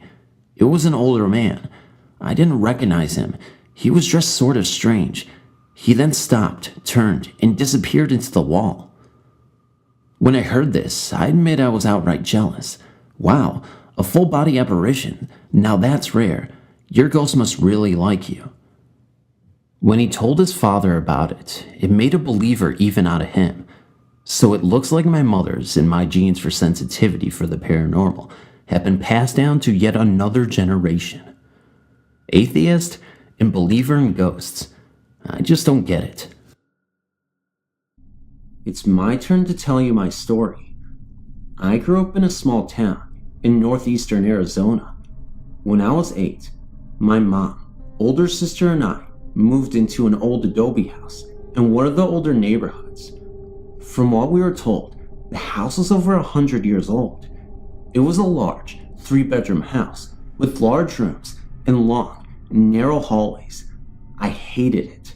From the moment we moved in, I absolutely hated it. My mom's room was on the front of the house, just off of the dining room. There was a covered porch, the living room with a large picture window. The dining room also had a large picture window. The kitchen faced on the side of the house, then a back porch. The hallway off of the kitchen led to the bathroom and my sister's room. Then there was a random hallway leading to nowhere in the middle of the house. It was just there. Parallel to that was the hallway where my room was, which joined the hall where the bathroom was. Confused yet? Sorry, just giving you some background. In the winter, my mom's room was roasting hot, even when the rest of the house was cold, but in the summertime, her room was freezing cold. She had to have tons of blankets on her bed while we were sleeping with just sheets. It started with my mom. In the middle of the night, she and my older sister came and woke me up and took me into the living room. There was a large arched doorway that separated the living room from the dining room. We were huddled on the couch, and my mom said that she was lying in bed and her room was freezing. Then she heard a sound in the attic, like a brick being dragged across the floor up there. What happened next was that it moved down into the wall. Remember, this is a solid adobe structure, and then under the house. That was followed quickly by the sound of rushing water in the attic, in the wall, under the house. Then the curtains started moving. The windows were shut by the way. She freaked and woke my sister up, who was 16 at the time. My sister went in there, and then she heard it too, and then the lights went out. From then on, my mom would not sleep in her room. She slept in the hide-a-bed, in the living room. We called my uncle to come over and check things out. Nothing in the attic. Empty. Nothing under the house. This aunt and uncle had lived in the house several years before, and my aunt told my mom that she used to hear babies crying in the night, and it wasn't even her kids that were crying. They were sound asleep. Well then, all kinds of weird stuff started happening. I'd be in my room, and my mom would be in the kitchen. I'd hear her call me and tell me to come into the kitchen quick. I'd go running, and she'd tell me that she never called me. Every night, for a year, when we sat down to dinner in the dining room, someone would knock on the front door. Every single night. At first we'd go and check, but no one would be there. Then, we sat down, and they'd knock again. Finally, we just gave up, and they'd stay there and knock on the door while we ate dinner. We often heard doors shut, where there were no doors, catch glimpses of someone passing down the hall and into my sister's bedroom. I hated being there alone after school, so I'd sit on the front porch by the front door until my mom came home. Oftentimes, we'd catch someone peeking in our windows from outside, only to run to the window or outside and find no one there. At night when I tried to sleep, I'd hear someone pacing down the hall. Every night, up and down the hall, in front of my bedroom, pacing. Appliances were turned back on after my mom would turn them on. Voices whispering all the time, crashing noises, banging noises, all kinds of stuff. One day, I came home from school and could hear someone breathing. Things got worse and more intense as time wore on. One day, I wrecked my bike and screwed my leg up pretty bad. That night I slept in the hide-a-bed in the living room with my mom. She got up at 5:30 to take a shower and get ready for work. I turned the TV on. I saw something out of the corner of my eye in the dining room, so I turned to look. There was a very tall man standing in the arched doorway leading to the dining room, just standing there. All I saw was from the chest down. He was wearing a red t-shirt and jeans, just standing there. I didn't see a head or anything. Of course, I absolutely flipped out, screaming, and he disappeared. That was the last straw. We moved out. It was empty for years after that. After about 8 years, someone else moved in, and they lived there for about 7 years. I wonder if they hear things too, or if they just got accustomed to it. I still dream about the house at least once or twice a month. Very weird. Thanks.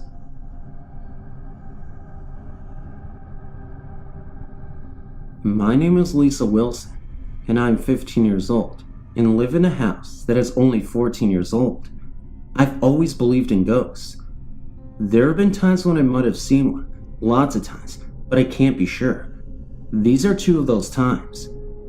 The first time was about 2 years ago, in the summertime. My friend and I were walking through the small field across from my house, and when we looked back towards the park beside my house, a little brown-haired girl with jeans and a pink sweater ran out of the bushes towards us. For some reason, we were so scared, and so we ran. When we got to the rows out of the field and looked back, she wasn't anywhere. That was on a Friday. The very next Friday, at around the same time, we were walking through another field. This one had a little path with really long grass all around. All of a sudden, my friend screamed and ran. I thought she saw a snake, so I ran too. After we got out of the field, we stopped running, and I asked her what it was. She said that it was the little girl. She was sitting on top of the long grass, which of course couldn't happen because the grass would have sunk down. The next Friday, we went out hoping to see her again, and maybe this time talk to her, but she didn't show up, and we haven't seen her since. The second time was in my house, about 1.5 years ago. I was sleeping, and I know I was dreaming about something scary, because when I woke up, I felt startled. All of a sudden, there was a huge flash of blue light, and two people, a man and a woman, banged against my wall. They were holding on to each other like a hug, and hit my wall sideways, and made a huge bang. I thought I must have dreamt it, so I just got up and got a glass of water. The next morning, my brother told me that he heard me. I thought he meant when I was getting the water, but when I asked, he said no, that huge bang. I couldn't have hit the wall myself because it would have hurt a lot, so I couldn't have been dreaming. I hope that these were real ghost experiences because I've always been extremely interested in them, but if not, then I don't know what they could be. I just thought I'd share that, and I hope you enjoyed reading it. My name is John, and this happened when I was 10 or 11 years old, so it would be around 1978 or 79. While I was younger, I was involved with the church, and this happened one Sunday morning while I was setting up for Mass. I was the only one in the building setting up when I heard a loud bang coming from the choir loft at the other end of the building. Curious, I stepped out from where I was and called out hello, and there was no answer, so I figured that the person just didn't hear me and was just doing what they needed to do in getting ready. I was looking up the chair loft to see if I could see the person, and there was no one there, and figured that someone had just fallen down, and the noise just echoed throughout the church. I was just going through the normal, rational ideas to come up with a reason for what I had just heard. Right then and there, I had a feeling that I wasn't alone. Normally, I would have minded, because I figured that the organist came in early to get ready, but this was different. I had this uneasy feeling that not only was my life in jeopardy, but my soul was. It was a fear that I never felt before, or since. As I was looking up at the chair loft, I couldn't see anyone yet. I could sense that there was something up there. It then appeared to me. It was a shapeless and formless figure, and it was exuding, or giving off this evil that just penetrated through me like sound would at a concert if you were standing too close to the amps. What I felt went way beyond the fight or flight reaction people talk about when faced with a situation like this. I was frozen there, beyond being scared, and my mind didn't process things for a few seconds. Then all of a sudden, I guess my mind snapped back to reality, and I just ran and took off out of the church and stayed there. I then saw the priest come out of the rectory and started going over to the church. I didn't realize how far I ran until I started walking back to the church. I'd ran about 100 to 150 feet from the church when the priest had finally seen me fully dressed to take part in the Mass and seen how freaked out I was. He asked me what had happened, so I told him what happened and what I'd seen and felt. He tried to reassure me that it was probably my imagination, that it was an old church, and that it might have been just something falling or something mechanical. The thing is, I've been in that building long enough to know the sounds of the mechanical devices when they kick on and off. Another thing that I know is that my imagination wouldn't give me that life-threatening feeling of being able to tell me that there was something giving off such evil that reverberated throughout my body. I've always been a skeptical person, even since I was this age, and not only that, I've never let my mind get the better of me. I've never lost my faith in God and His advisory, and I feel that's what this one was. Some kind of evil spirit or demon, and since that day, whenever I went into that church, I always made sure that there would be someone else there so that I wouldn't have to come across that thing again. Then again, this wouldn't be the first time I've come across something like this. But then again, that's a story for another time. It's because of this situation that I became curious about the paranormal, and yet I still try to rationalize everything. When dealing with a situation like this, I believe that saying if you rule out the probable, all that remains, however improbable, must be possible.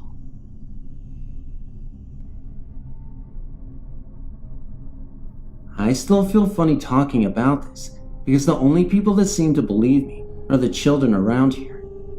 We moved to this 120-year-old farmhouse about 4 years ago. When we first moved here, my youngest son was 3. He would ride his tricycle back and forth from the living room to the kitchen, which at the end was the basement door. I was doing the dishes when he turned to me and asked me to stop laughing at him. I told him I didn't say anything, so he proceeded to go back to the living room and back again. When he reached the basement door, he turned to me and said, "Can you hear them, Mommy? They're laughing at me." I left it alone, but I never forgot it. As time went on, little things would happen that really got my attention, like the smell of perspiration when nobody was around. It would only last a minute or two, and would only be in one spot of the room. I would go to other parts of the room, but could smell nothing, until I went back to the original spot, and it would still be there. I would also smell it, as if it were just passing by in front of me, and then be gone. This continued for the next year, and then one day, I laid down with my son for a nap. It was about 1 in the afternoon. I would wait until he fell asleep, and then I would get up, but before I could move, our bed started shaking for no reason. It only lasted a couple of minutes. After that, things happened a lot. My 8-year-old started to get smacked on the leg when he was asleep. He would always come downstairs afraid after it would happen. I started getting nudged in my leg at night, like someone was trying to wake me up. I'm a very light sleeper, so I would wake up immediately and look all around my bed and my room, but nobody was there. One night, when I was sleeping, I felt something lay across my legs. I tried to move, but it was so heavy, so I started to kick real hard and crazy, and it went away. Again, nothing was there. My son was 5 when he asked me if I could see the man's work boots standing in my dining room. He would see black things floating by and asked if I saw them. He would describe them like shadows. But the clincher was when we were all sleeping at 4 a.m. in the morning and my dresser started shaking so hard I thought I was going to fall over. I spoke to my pastor's wife about it, and she said they say a prayer every night and then ask the Lord to protect them from any harm or evil. I started to do that with my children as well, and we added it to our prayers, but we also added spirits also, and we've never had another problem since. Occasionally, I do still smell him from time to time, and I do still hear footsteps across the ceiling when nobody is upstairs, but that's no problem. I don't mind. Thanks for giving me a place to tell my story and not feel like I'm crazy.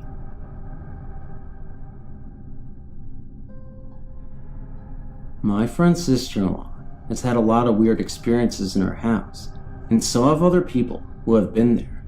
I'm not going to go into detail about them, but I'm just going to list a few before she got her second dog, Harvey.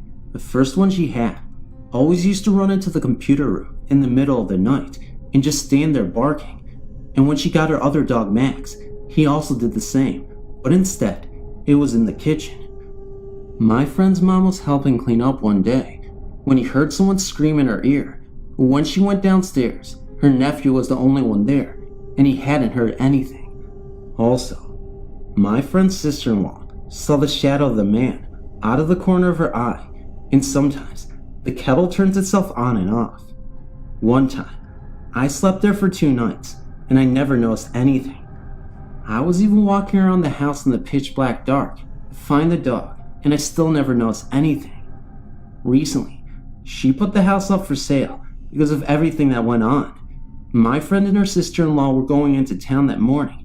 First, there was a man coming to value the house, so we went and sat there for 15 minutes. The man was just talking to her about the house when he heard this sort of dragging sound, and it sounded like the kettle boiling also, but we didn't say anything, just looked at each other and waited to see if the man would notice, but he either didn't or didn't want to say anything. When the man had left, we were just heading out the door, and we looked into the kitchen to see that the kettle had been dragged right forward to the edge of the counter. Whether it had boiled or not, I don't know. I work at the Days Inn by the airport in Colorado Springs, Colorado. I am almost positive we have a ghost occupying one of our rooms. I was taking a picture of the hotel for a website and brochure and had downloaded the images to the computer behind the front desk. The hotel facade had a few flaws, cracks here and there, so I thought I'd mask them with a Photoshop type program. To get a better idea where the flaws were, I made a negative copy of the picture to see what needed to be fixed. I zoomed in on a small crack in the stucco on the second floor, one room over from the lobby area. I zoomed back out to see how large this was, and happened to look at the glass in the window of room 207. There appeared to be an elderly gentleman looking out at me. I showed this picture to a few coworkers, and most of them agreed that there was someone looking at me. Unfortunately, now, housekeeping won't even clean that room if for some reason it gets rented. I have a few pictures from inside that room that I'll be sending as soon as I can remember where I put the discs. One pic is taken from directly outside the door and has an orb. The next is inside the room and has what I can only describe as a floating worm light. I suspect Henry, well, he's got to have a name, just likes it up there because it's peaceful. Few guests have complained about chills or a bumping noise, but nothing more than that. Still, it would be really nice to find out for certain just what is going on up there. What I find funny is that I've had one of my friends and coworkers go up there with me just so I could take the pictures. I'm a 6'2", 240-pound male, and she's 6 foot and weighs about 115. What kind of chicken am I? Oh well, better to be safe than sorry. If any pro ghost hunters happen to be in the area and want to check it out, drop me a line. I'll give you a good rate. I just remembered something that happened to one of the girls that works here though.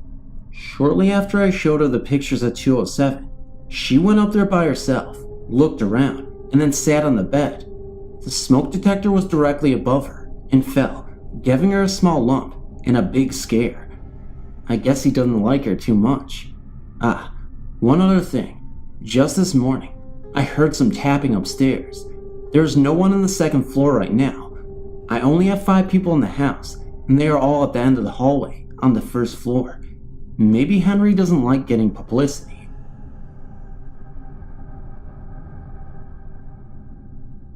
My house is haunted by something, someone. It's never really bothered me. It's nothing big. Doors opening, radio turning on and off by itself, footsteps, floorboards quake, noises in the attic. But as I said, it never really bothered me until about 4 months ago. I always wake up in the middle of the night, but one night, I woke up around 2:30 a.m. to a tight feeling in my chest. It wasn't so much tight as it was heavy, like a weight or something, but it wasn't all that. After a while, I couldn't get back to sleep, so I tried to put on my TV, only to find I couldn't move. When I tried to sit up from a glass of water, the weight on my chest got heavier. It was like someone was sitting on me, like a child, not moving, just a weight. I tried to arch my back, and the weight got heavier, and I couldn't breathe. I really started to panic and sweat. I was extremely scared at this point. I started to cry a little because I didn't know what to do. Then, all of a sudden, I felt a slight pinching on my right elbow, and that's all I can remember. I woke up the next morning feeling fine, just as I did the day before, although I had a red mark where I felt the pinch. I don't understand why on earth the ghost in my house will be sitting on me. Nothing has occurred since the normal phenomena, and an extra thing has started now. In the bathroom, we have a pulley light switch, and a hanging mobile, and when you're in the shower, the light switch will start to swing, followed by the mobile, when there is no breeze whatsoever. I know it sounds stupid, but I swear it really happened. Thank you for your time. My life has been relatively free of paranormal occurrences, although one morning, at age 8, I experienced the much dreaded sleep paralysis. There is, however, one other story worth mentioning. In 1991, I was a 20-year-old Army corporal stationed in Germany. By this time, I was a graduate of French commando school and was in charge of my own cavalry recon squad, a jeep with 2 other guys. One chilly winter night, my unit was deployed somewhere in southwestern Germany in the wilderness during field exercises. We were literally in the middle of nowhere. Me and my crew spent half the night slinking through the woods, doing the usual cavalry-style patrols. At around 2 a.m., we were told to stop the jeep and set up a listening post in a clump of trees. I decided to be the first watch of the night, while the other 2 guys got some sleep. After about 30 minutes of staring into black nothingness, I decided to get up and walk around a bit. With a weapon in hand and a radio on my back, I began to prowl around the area. Yes, it was unbelievably dark, but at least this was keeping me occupied. Suddenly, a very average night turned into an encounter I will never forget. After several minutes of walking, I suddenly realized how quiet the night was. Not a sound to be heard from an animal or even an insect. Thinking this was a bit strange, I walked a few more paces before realizing I was right in the middle of a very old deserted village. I pulled out my night vision goggles and noticed that the village consisted of about 7 or 8 old stone houses. Only the walls remained, as the old thatched roofs were long gone. Suddenly, I felt this dark, evil presence like a weight on my shoulders. I knew I was being watched by someone or something, and I knew that I was not welcome in this place. I slowly turned around and began walking back the way I came, with every footstep in the tall, dry grass sounding like a firecracker. It was very slow and painful walking out of this place. I consider myself a rational person, but was truly scared as I made the long walk back to the jeep. Needless to say, I spent the rest of the night inside the jeep. As you read the stories on the site, it may be hard to appreciate the feelings others have felt as they try to tell their tales. I promise you, the fear and sixth sense we have felt during these tales are the most important part of the story.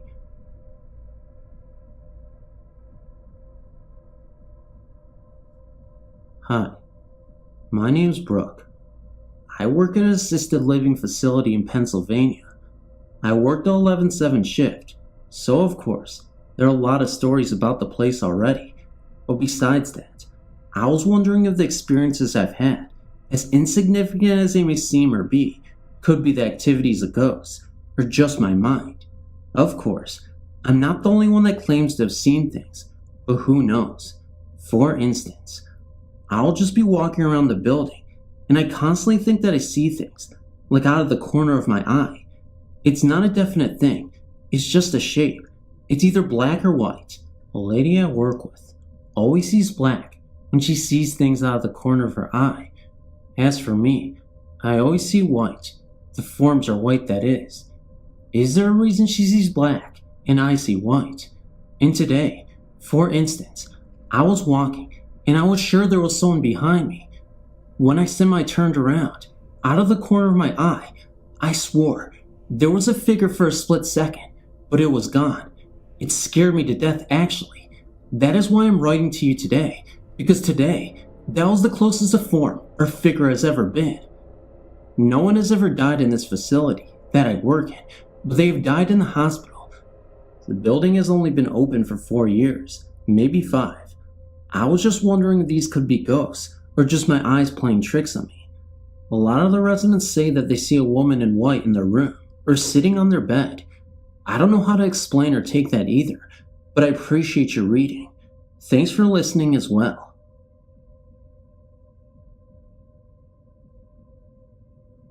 The story I'm about to tell you happened to me directly and has forever changed my view on the supernatural.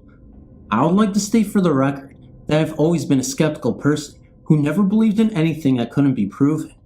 Before my experience, I didn't believe in ghosts and had never given the topic a second thought. Since that period of time, it has always been on my mind frequently. This is my story. The event in question occurred several years ago at my grandparents' house. I was 19. I'd been out with my friends and returned home around 2 a.m. I retired to my bedroom on the second floor of the house and got into bed. I'd been lying there for 2 or 3 minutes, reflecting on the events of the evening, when suddenly I heard the muffling screaming of a woman coming from the basement. Almost immediately, the screaming began to slowly ascend the stairs, and within a minute had reached the first floor. It continued to ascend the stairs, and 30 seconds later had reached the second floor and was right outside of my room. The screaming was very loud and was clearly that of a woman. My bedroom door was closed, and I could therefore see nothing. The screaming continued outside of my room for approximately 1 minute, and then slowly began to descend the stairs into the basement. When it reached the basement, the screaming ceased, and the house was silent. That is the end of my story. I feel that in order for me to give an objective account of this occurrence, it is important that I detail my own actions and opinions. When I first heard the noise, I recognized that it was coming from the basement, and although it sounded like a woman screaming, I immediately disregarded this as being ridiculous. I started to try and rationalize what I was hearing. However, my analysis ended rather abruptly when I realized that the noise was getting closer. By the time I reached the first floor, it had become quite loud, and being unable to think of any rational explanation for such a noise, I became convinced that the ghost of a woman was ascending the stairs of my grandparents' house. I became completely terrified and quickly sat up in bed, both so that I could hear better and so that I could run, if necessary. When it reached the second floor and was outside my room, every hair in my body was standing on end, and my hands were literally shaking with fear. I was too scared to move, and for that reason, remained stationary until it returned to the basement and the noise subsided. I stayed where I was for several minutes, waiting for the noise to return. When it didn't, I got up, turned on my light, and sat back down on my bed. Being wide awake and in no mood to sleep, I spent the next couple of hours lying in my bed, listening and thinking about what had happened. Eventually I fell asleep, and the next morning, when I woke up, my light was still on, and I was completely convinced that I had heard a ghost. I spent the entire day gathering information and trying to figure out what I had heard. The only other people in the house were my grandparents. My grandmother is a sound sleeper, and my grandfather is hard of hearing. They heard nothing. They bought the house in 1966 and sold it in 2000. During that time, they never heard anything that even remotely resembles what I described. My mother lived in the house for several years in her late teens and never heard anything either. I myself lived in the house on and off for years and never heard anything before, and have not heard anything since.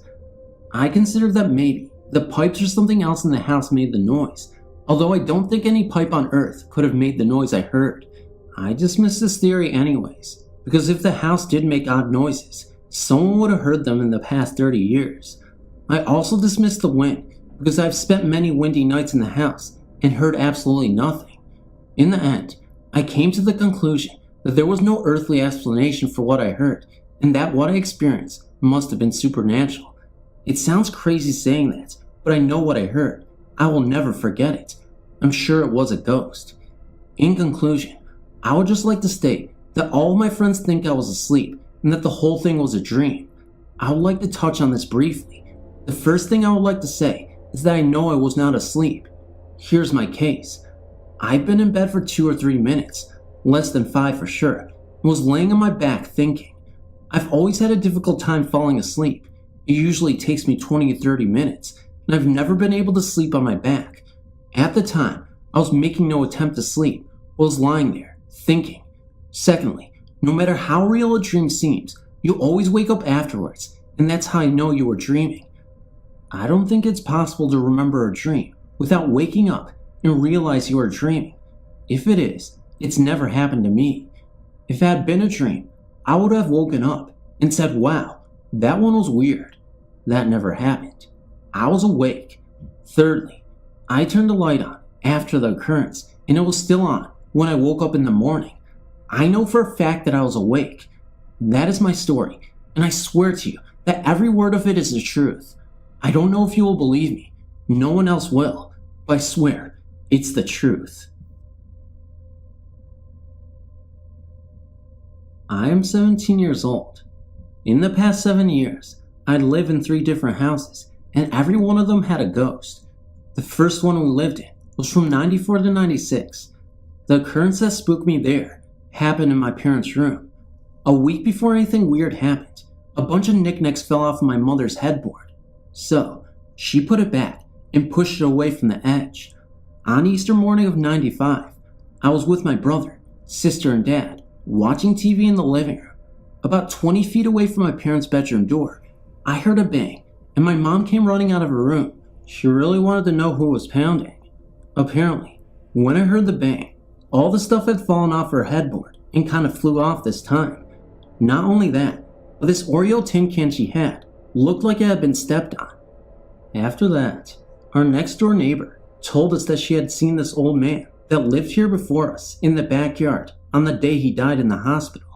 Now, the living room looked into a hallway. In the hallway, you could see into my brother's room, and my parents was right next door. The living room had a clear view of my parents' room. One night, my dad fell asleep in the living room. He was sleeping, facing the hallway. He suddenly woke up and looked into his room. He saw this cloud of smoke billowing in the hallway, moving towards his room. He jumped up and yelled fire. When he yelled, my brother woke up and saw this. The cloud settled in the hallway and disappeared. I know this was not any kind of imagination because my brother and my dad are very logical and analytical people, and they both witnessed this. In the next house, it was never anything really. The only occurrence that happened was the night one of our cats died. The cat house was in the corner of my room, and I had a nightlight next to the cat house. I looked up to the top cat house, and I saw the shadow of our dead cat. The cat loved sleeping on the top every night, and this night was no exception. The third house is the house we have lived in for the past 3 years. I believe it all started with the woman. My dad wakes up early in the morning to get ready for work. When this happened, my mom would occasionally fall asleep in the living room. There's a door next to the entryway that leads into the back hallway where all the rooms are. The first room is my brother's, the second is my parents', then you turn, and then comes my sister's room, and lastly, mine. Now, on this morning, my dad woke me up and looked over. He saw the back of a woman and assumed it was my mom. He got up and went out into the living room and saw my mom sleeping on the couch.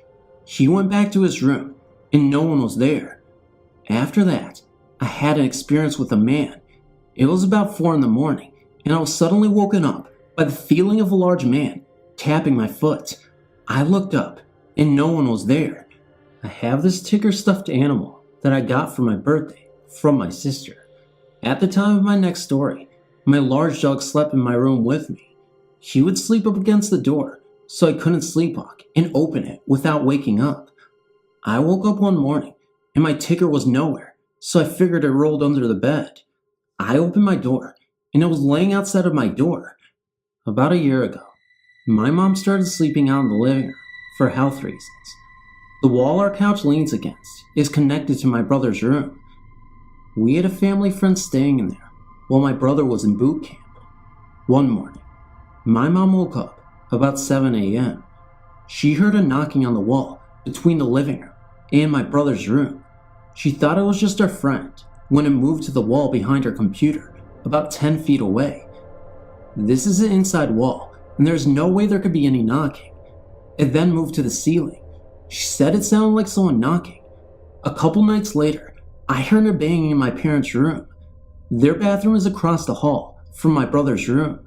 My bathroom is across from my sister's room, and the bathtub stalls are back to back. When I heard the banging, it sounded like it was coming from the wall where the shower head is, and they have a lot of shelves over there, so it would be impossible to bang, as clearly as I heard. A couple of hours later, I heard shuffling footsteps in the hall, coming from the bathroom. On 2 occasions, my dad has seen a streaking white figure that appears to be a cat, but we are not positive. We have also seen shadow people walking in the side yard through our shutters. Not long ago, our next door neighbor told us that the houses in our neighborhood was built on Indian burial ground. We are not sure if this has anything to do with all this. The house we live in now appears to be the most haunted so far.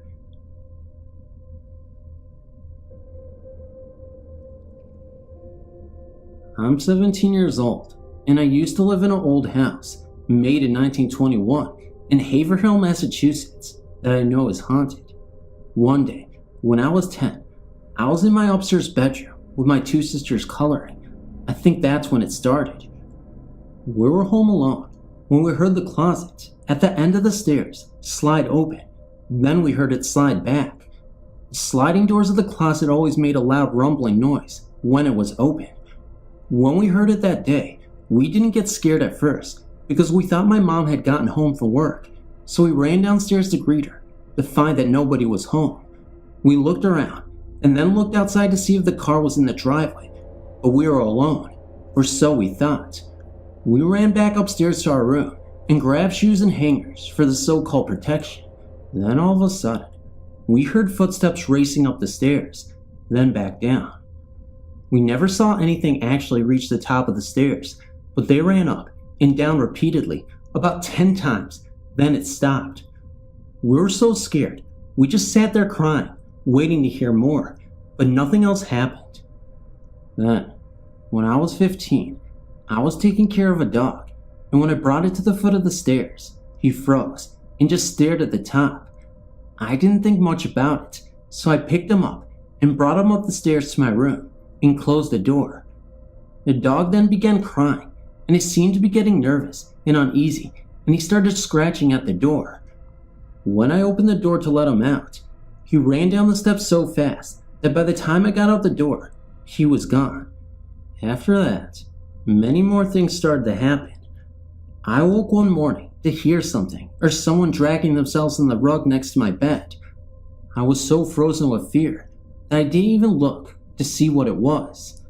The cabinets in our kitchen would open and slam shut by themselves. I could also hear the silverware jiggling and slamming inside the drawers.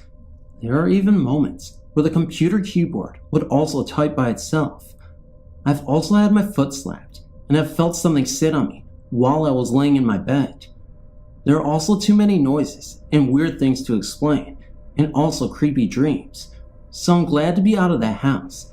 Well, I would like to know if the house has some kind of history or if anybody died there.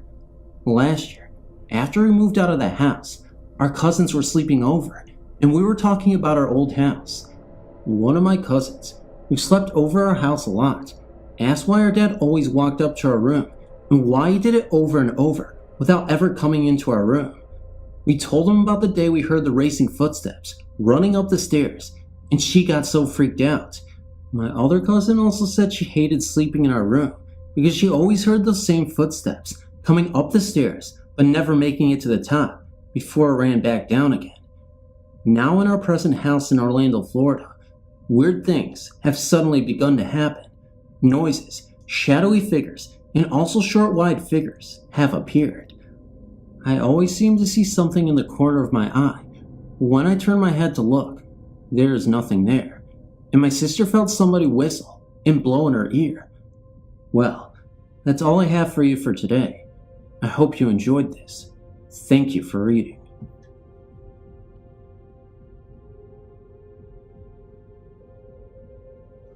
Hello, my name is Nikki, and I'm 14 years old. Unfortunately, I don't remember the details to my story very well, because it happened when I was about 4 or 5 years old. But anyway, my family lived in a large house that was actually quite old. One night, I was asleep in my bedroom upstairs, and I awoke in the middle of the night. I went straight across the hall to my brother's room and asked him to come downstairs with me because I was scared and wanted to sleep with Mom and Dad. He asked me why I was so scared, and I said I didn't know. So he came down with me. We started down the stairs, and I froze at the sight of what I saw. There was a little boy at the end of the stairs. Now, this could have been my younger brother, but my brother was just a few months old. This little boy had brown hair and was just sitting at the bottom of the stairs. I wasn't scared, so we kept walking. We got into my parents' room, and I was getting ready to climb in their bed, and all the lights in the house came on at once. My dad woke up and checked the circuit breaker, but nothing was wrong, so he went through the house and shut off all the lights. Well, the next night, I saw the same little boy, and the same thing happened again. This activity continued for a few more days, and my parents checked out some information by the guy that lived there before. He said a little boy around the age of 5 died because he was very sick. He died in the middle of the night in his sleep, and a few hours before he went to sleep, he turned all the lights in the house on because he was afraid of the dark. I have never seen anything since, even though I've moved several times. I always somehow sense when there is an unknown presence around them. I'll always remember that night. I've since been afraid of the dark, though I hate to admit it, but it's not like anyone is going to criticize me for it. Honestly, never, ever in my life, ever thought I'd be writing to you. My name is Jackie, and I am 19 years old. I live in Saskatchewan, Canada. I found out about your website on the radio. I was listening on Halloween, and they said that this was the coolest website to go on. I started reading the stories in my spare time. Right now, I'm about halfway done the second page. I haven't been reading much for about 2 weeks. Well, anyway, here goes my story, and I speak nothing but the truth. Last night, I was hanging out with my friend at her house, and my boyfriend called and said Grandma was feeling very sick, and that my dad and mom wanted me to spend the night there in case anything happened. So I called my grandma, and she told me that she was going to bed, and that I didn't need to rush over. She said she would leave the door unlocked, and I could come in at any time. I got to her place about 12 a.m., and I stayed up until 1:30 a.m. Then I went to bed in the room across the hall from her. It helped me that I could hear her breathing, because then I knew she was okay. I woke up in the morning, and my arm was numb because I had been lying on it. I woke up and started to shake it out. I opened my eyes and looked up. The blind was almost shut, but I could see out the last 2 inches that it was getting bright out. Then I got a weird feeling because I couldn't hear my grandma at all. I also couldn't hear her up. I was just thinking I should roll over and look towards the door and the clock and see what time it was and get up and check on her. Just as I was about to roll over, and by this time I was very awake, a cat jumped up on my bed. I did not see it. I was facing the window with my blankets over my head. It jumped up just behind my knees. My grandma does not have a cat. I knew right away that it was Slippers, or as my grandma likes to say, good old Slips. Slippers died about 15 years ago. Well, anyway, she jumped up on the bed and walked up to my shoulder and laid down on my upper arm. I totally felt that. I was thinking, no way, this is not happening to me. I was totally paralyzed. I couldn't open up my eyes or even wiggle my fingers. Then there was a very loud, sort of rushing noise in my ears. It was like a cross between a blank TV station and the furnace times 100. I was not paralyzed with fear because up until now, I wasn't scared. Then when I couldn't move, I felt totally terrified. I thought maybe something had happened to my grandma in the night, and this was a way of saying goodbye or something. Then I totally forgot about the cat, and I thought that I really wanted to get up and check on my grandma, but the cat and noise were still there, and I still couldn't move. When I couldn't move, I was thinking about your website, and I totally understood how terrified people can be when this happens. I was just trying to think if there could be a rational explanation for why I couldn't move. I know that I was not so scared that I couldn't move. I just couldn't move. Then the noise went away, and the cat was suddenly gone, and I could move again. I quickly curled up in a ball and laid there for a few minutes until I was sure that whatever it was gone. I did not want to see a shadowy figure in the room. Then I quickly flew out of bed and into the hall. By this time, I heard a radio was on, so I knew that my grandma was up. I was standing in the hall, and I realized I had no pants on, so I turned around quickly and flipped on the light. I put my pants on and ran into the kitchen. I sure scared my grandma because it was 8 a.m. and I didn't have work until 11. As soon as I got into the kitchen, the phone rang. My grandma could tell something was bothering me, so she rushed my aunt off the phone. I told her everything, and she believed me. Then she started to tease me a bit and say, "Kitty gonna get you," over and over. But she told me she has never seen or felt slippers, but she has heard my dog Flanagan scratching at the door and breathing. He has been dead for about a year. At 9:30, I drove my grandma to my aunt's house. I went in, and my aunt said that it looked like I was sick too. I told her that Slippers had come to visit me, and she thought this was so cool. She told me about all the stories of how her cats had died, came to visit her. She told me that she feels cats come off the bed and purr in her ear, and there is no one there. And she also told me that she was downstairs, and she looked at the steps and saw one of her dead cats sitting there, and another one of her dead cats ran up past it. She told me that she had a cat that would drag stuff around the house and leave it in weird places. After it died, she started finding stuff in weird places, like mitts on the steps and shoes in the living room, just like the cat did when it was alive.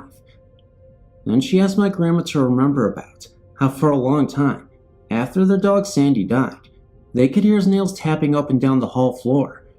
Once, they both heard it at the same time. My aunt felt bad for me that my experience was so spooky. She said she has never been able to move. She said that poor old Slips must have felt really bad that she scared me. She also said that I must have scared the cat, and that it was too bad that we couldn't have comforted each other like she does with her cats.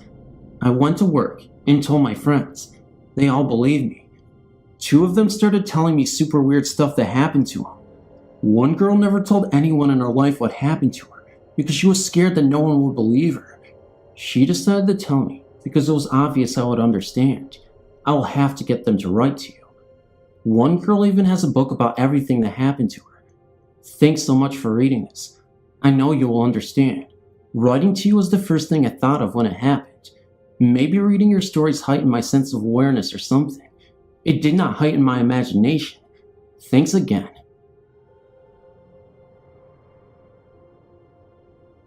I live in London, Ontario, Canada.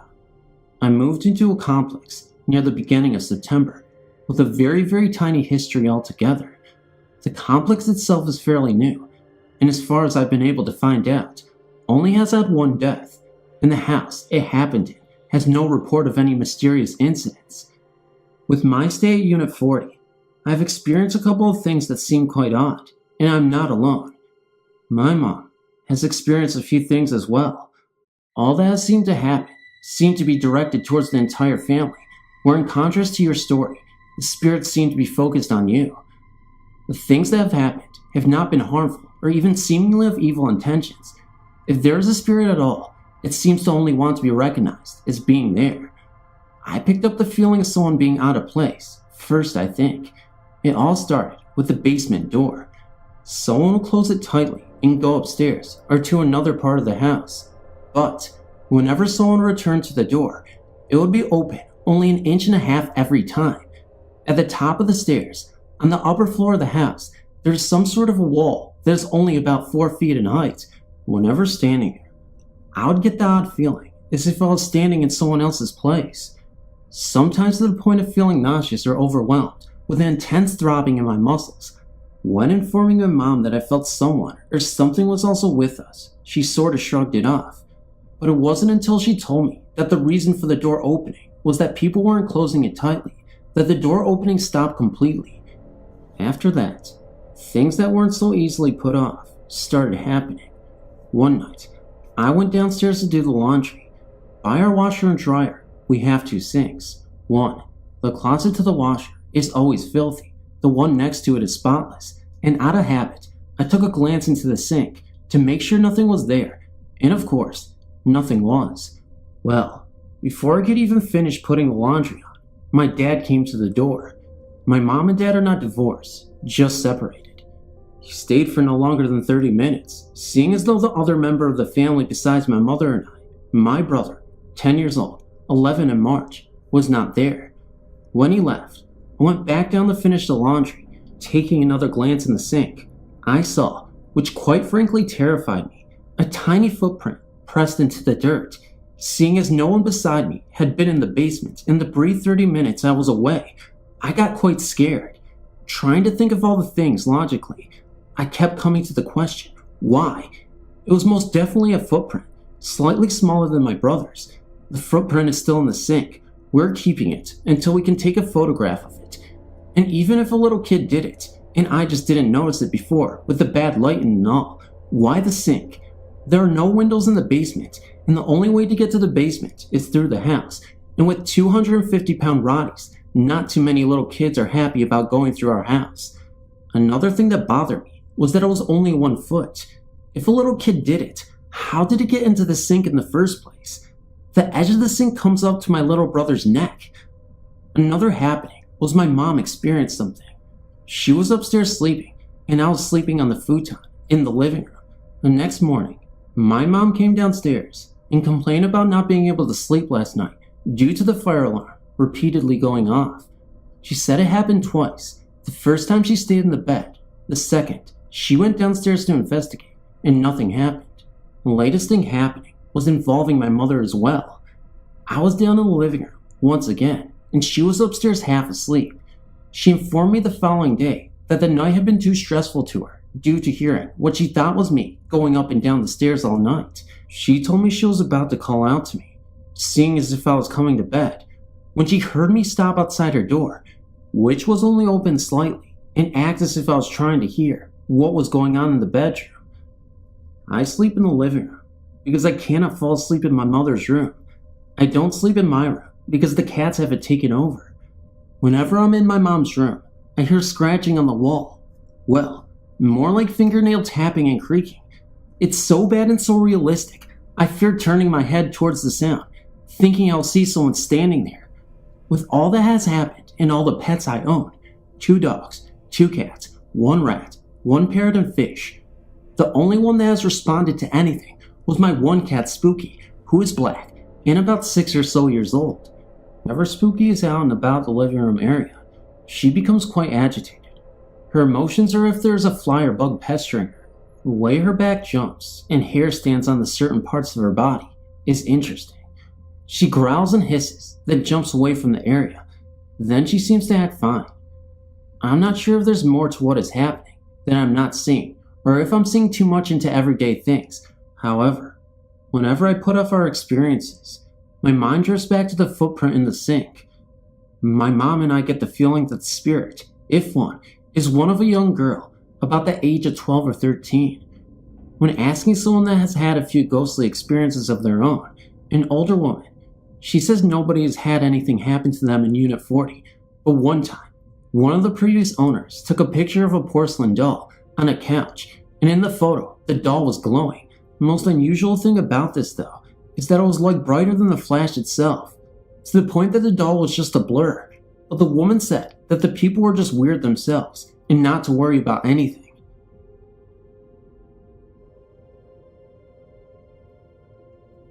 My cousin, Brian, and I were extremely close for as long as I can remember.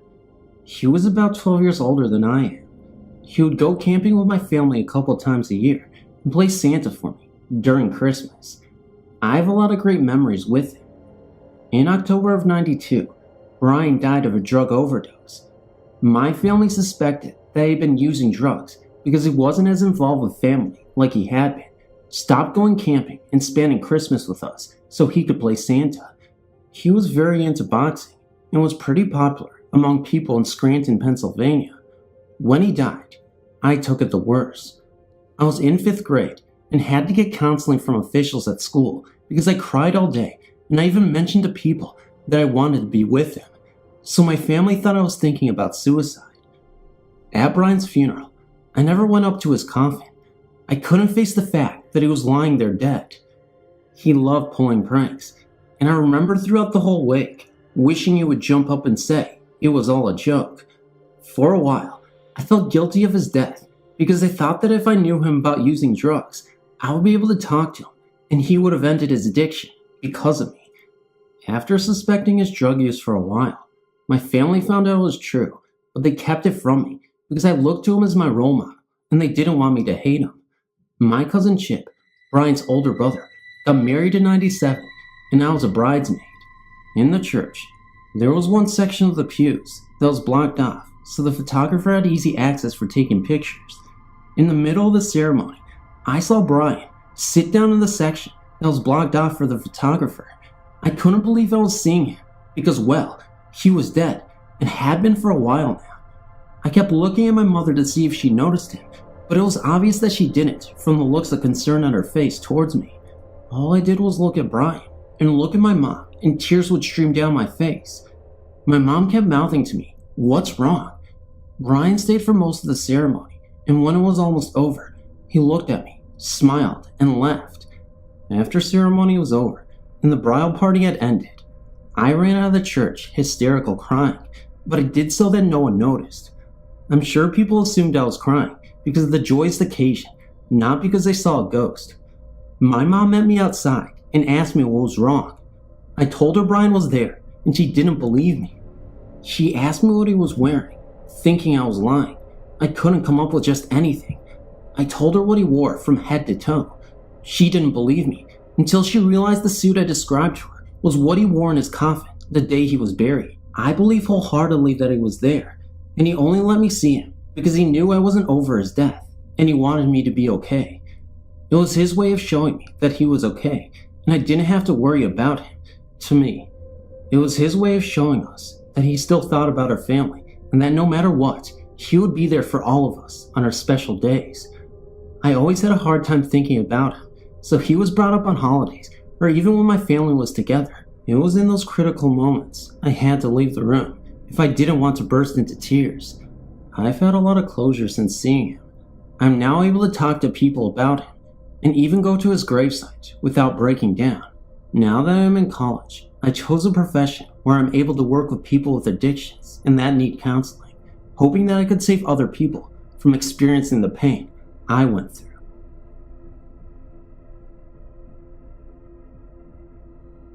An online friend of mine sent me your site when I told her about the experiences in the home I now live in. I find it so interesting, the work you are doing. I'm always afraid that people will think I'm crazy. I'm 47 years old and live in a home that was built in 1955. So many unusual things happen in the home. Whistling in one bedroom, a strong smell of perfume, and a white shoulder, even in my guest bedroom. The constant thinking someone's coming down the hall, day and night. The whistling is always early in the morning. The most eerie, unusual experience I had was when I was playing the piano. The hymn, Amazing Grace. It was as if someone had opened the back door and was standing in my living room beside me. Even the dog refused to go to the back hall and in the room, something she had never done before. Late, I told the daughter-in-law about the experience. She said that was the doctor's favorite tunes. I also asked her if he whistled a lot. She said, every morning. The house was lived in by he, his first wife, his second wife, and his sister. He died in the master bedroom. The first wife died in the middle bedroom, and the sister-in-law died in my now computer room. Her scent, of course, white shoulders. I moved to this town. The house been on the market for 4 years because of its reputation. Nothing bad happened. In fact, it is rather comforting sometimes, but at times unexpected. The really only bad thing that happened was that one of my Civil War plates, collector's plates, came crashing down while the others were still fine. I guess the doctor really can't stand liking General Grant. Anyway, thanks for letting me share my story.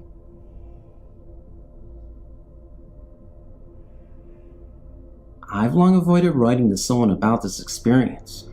Reason being is I'm a skeptic and don't want to rush to judgment. To this very day, we have no idea what caused the ruckus, so anything is possible, I guess. The experience actually happened to my mother, not me. I tried to recall it to the best of my memory from what she told me. This happened over a year ago, May of 1999. We had moved into a brand new house. No one else had ever lived in it. and it was a newly developed area a month before. One morning, I got up as the norm, getting ready for work, and waiting for my mom to finish. All of a sudden, very unlike her, she poked her head out really quick and asked if anything fell or broke in my room. I told her that everything seemed fine, nothing out of the ordinary. Then, all of a sudden she blurts out that we must have a ghost then. I must have gotten pale. Reason being is since moving into our home, I've gotten back into looking up info on the supernatural. That's how I even came across this site. In fact, the night of the incident, I'd been reading stories, looking at photos, etc. It just felt like a really weird coincidence. Anyway, I asked her what had happened. Apparently, the night before, she had her back to her doorway, reading a book in bed, trying to fall asleep. I was already fast asleep in my room, with the door closed, when all of a sudden, she heard a massive crash. I'm an extremely sound sleeper, so I never heard it. She jumped out of bed, thinking her cat had knocked down a plant or something. He was constantly getting into things. When she came out, she looked all over, and couldn't find anything wrong. Since the weather was nice, I knew she had her window open, and asked if maybe it came from outside. She said she had thought of that, but the noise came distinctly from inside the house. She said it didn't sound like it came from the way of the window. We also didn't have anything outside that would have caused the noise. Our garage is full of all sorts of stuff she brought back after father passed on. Grandma was gone a year before him. I thought maybe something crashed in there, which to be honest, would surprise me. We had stuff packed in there as well. She said maybe so, though she was still doubtful on it. But still, the noise was extremely loud, and she remembers that, to this day. Since then, we've been in the garage milling around, and never have come across anything down or destroyed. We never have figured out the source of the noise, and we've never had any other experience happen since. I'm still very skeptical as to what happened. I'm going to tell you about a ghost that I'm pretty sure is haunting me. Her name is Nellie Ellen. I've never actually seen Nellie Ellen, but I can really feel her presence. It started when I was about 5 years old. I had one of my friends over, and we were sleeping in a tent under the skylights. My friend woke up at about 2 a.m. in the morning and said she wanted to go home. She was sweating profusely and was very pale. I got scared, and I asked what was the matter. She didn't want to tell me, but I finally dragged it out of her. She said that she'd seen an old lady looking at us through the top of the tent, through the skylights, and she was bloody, holding a broken teacup. We ran to my mom and slept in her bedroom that night. I never saw her though, but my friend really scared me. Over the next 5 years, only small stuff happened. Footsteps down the hall, knocking, etc. When I was 10, I had one of my very good friends over. She woke me up around 2, like my other friend had, and she was crying. The room was so dark, so I turned on the lights. My friend had a bloody nose and was crying really hard now. I asked what happened, and she insisted that she got them all the time, and we called her mother. Her mother came, and we were talking about how my friend was really upset. I said that she told me that she got nosebleeds all the time. Her mother said that it was odd that she lied, because she never gets nosebleeds. When I went to school, I asked her what really happened, and she said, Nellie Ellen, and we've never been friends since. Years later, odd things began to happen again. I was up late, watching TV, and I heard knocking coming from my window. Nothing was there though, that I could see anyway. The next day, I did some research on my house.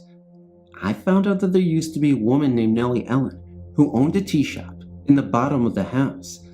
I asked a neighbor about her. My neighbor said that she used to be friends with Nellie Ellen until she went crazy. I was informed that Nellie Ellen would sit on the roof in the late hours of the night with her teacups and talk to herself. One night though, Nellie Ellen accidentally locked herself out of her house and was stuck on the roof in the blistering cold. She tried to get in, but she couldn't, so she had to break a window to get in.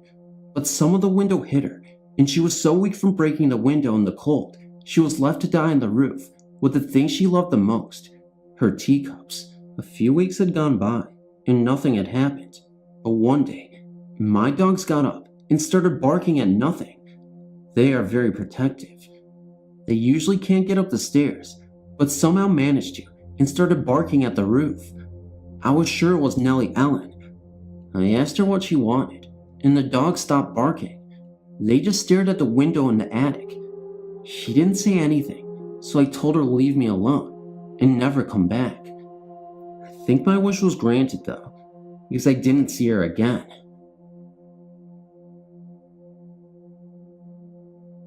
The Yellow House on Elm Street in Kansas was home to a restless spirit that had died from illness in the bedroom upstairs. I, as a young girl in high school, chose this room as my own. It was soon after moving in that I heard scuffling noises as if he was walking around, wondering what I was doing there. One night, in fact, I awoke to find him lying next to me. It was like millions of gray dots forming a human shape. At the time, I thought it was my imagination and blew it off. Then he became more active. I could hear a slamming of the back door and someone running up the steps, and then you could not hear anything else after a big stomp at the top of the stairs. One night in particular, I heard a stomp outside my bedroom and then a scuffling of someone walking slowly. It came to the right side of my bed and stopped, then to the left side and stopped. Then it went to the end of my bed and stopped. At the same time, my heavy curtain flew out over my bed, straight as an arrow. Needless to say, I was scared out of my wits. I knew I had to do some research and find out what needed to be done to lead him to the other side. I went to the library and read up on everything I could. I asked around town and found out his name and that he had died in my room. I then decided to talk to him. I said, "Maynard, you need to go to the other side now. Your work here is done."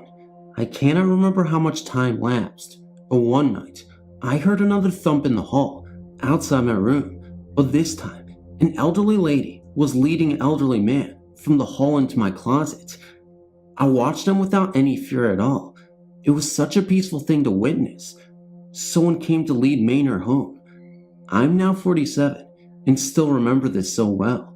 My father lives in the same house, and I do not feel any presence there now. I will add a PS. When I first moved there, a man's wedding ring fell from the top of a door and rolled across the floor to me. At the time, I was a romantic and said, "I will marry the man who fits this ring."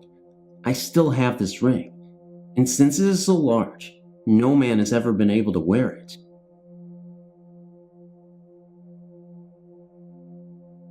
Several years ago, sometime in 1984, I was living in a small town outside of Fort Worth, Texas, by the name of Crowley. At the time, I was in my early 20s, and I had a roommate. His name was Mike. Anyway, one night, Mike and I were sitting around, watching TV, and having a couple of beers. As it got late, and we were getting tired, the strangest thing happened. In the bathroom in the hallway, just a few feet away, we heard what sounded like the toilet flushing. Mike looked at me kind of puzzled and asked me if I heard it too. I kind of laughed and said no. As I switched the light on, I felt my hair stand up. The water in the toilet was still going around. Since we lived in a trailer house, we both just blew it off as poor construction. We continued to sit and have a few more beers when Mike looked at me and said, "Do you smell that?" I sniffed a little and said it smelled like gas. Since the stove in the kitchen directly behind us was the only gas in the house, I immediately stood and turned to look. What I saw absolutely scared the hell out of me. All 4 burners in the stove were on. I finally got up the nerve to turn them off, and we had no problems that night. But that's not the end of the story. Several days later, Mike called me at work. It was around 11 p.m. He asked me if I could come home right now. I could hear the fear in his voice and asked him what was wrong. He said he was lying on the couch when he heard what sounded like kitchen cabinets being slammed closed and he was very scared. I went home as quickly as possible and found Mike outside waiting, afraid to go into the house. We quietly went inside and found nothing out of the ordinary. I know that this sounds very strange and would be easy to make up. The few people I've had told this to just don't believe it, but I was there and it did happen. The only problem is that for all these years, I've wondered what happened. Was it something paranormal or just ordinary things that go bump in the night? I guess we'll never know for sure.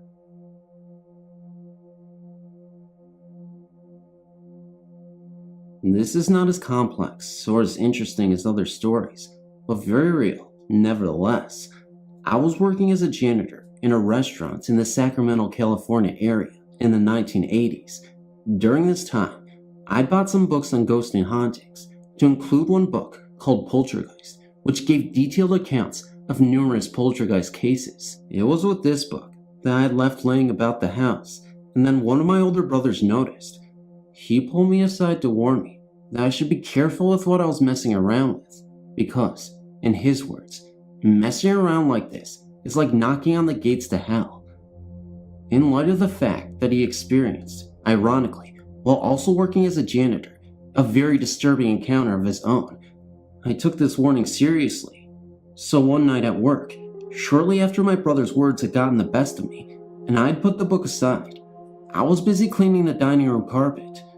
The place was closed, and the only ones in the building were two other janitors, and myself. Picture a Denny's-like place, with the cook's line adjacent to the dining room, a larger kitchen and back, and an upstairs with a storage room, an office, and employee restrooms. I had completed about 2/3 of the carpet, utilizing a big, rotary-style, industrial buffer. It was 4 a.m., and I'd parked the buffer and the cleaning items with it, in the middle of the non-smoking area, away from any tables. I turned and headed for the cook's line, where one of my coworkers was busy cleaning. We exchanged words, commenting that it was time to take a break and make something to eat. He was looking at me as I approached the sandwich side of the cook's line. Then, about 15 seconds after I'd left the buffer, there came the loudest bangs that I've ever heard, indoors. 3 heavy raps, bang, bang, bang. It sounded exactly like a giant fist had pounded down on one of the dining room tables. It hit the table so hard that I could hear the silverware rattle. The hair on the back of my neck stood up. I spun immediately around as the sounds came from where I just left, the buffer in the non-smoking area. I saw nothing and spun around back to around my coworker. "What was that?" I asked. "I don't know," was his answer. I thought that was strange, since he was looking in the exact same direction of the noise. To this day, he maintains that he's seen nothing. I immediately went over to see if the buffer had gone off on its own and banged into one of the tables. To my amazement, the buffer was as I left it. I expected to see one of the tables. These are your heavy, wooden tables, tipped on its side. All the tables in the section were okay. No silverware was disturbed. We immediately searched the building, armed with knives and cooking utensils, for the elusive visitor. No one was to be found. We tried, but could not even come close to duplicating what the two of us agreed was a banging on one of the tables. We could barely get the silverware to rattle. This was way beyond what any person could accomplish and get away with without either of us seeing him. I would say that if we took one of these tables and dropped it from the roof onto the parking lot, it would still not be loud enough. Sorry, I cannot say that I smelled something, saw shadows, or heard voices. I ditched the books after that, all except for the one called Poltergeist. Thanks for reading.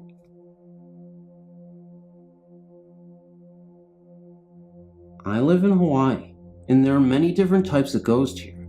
We even have our own tour of the most haunted places on the island, where I live, Oahu.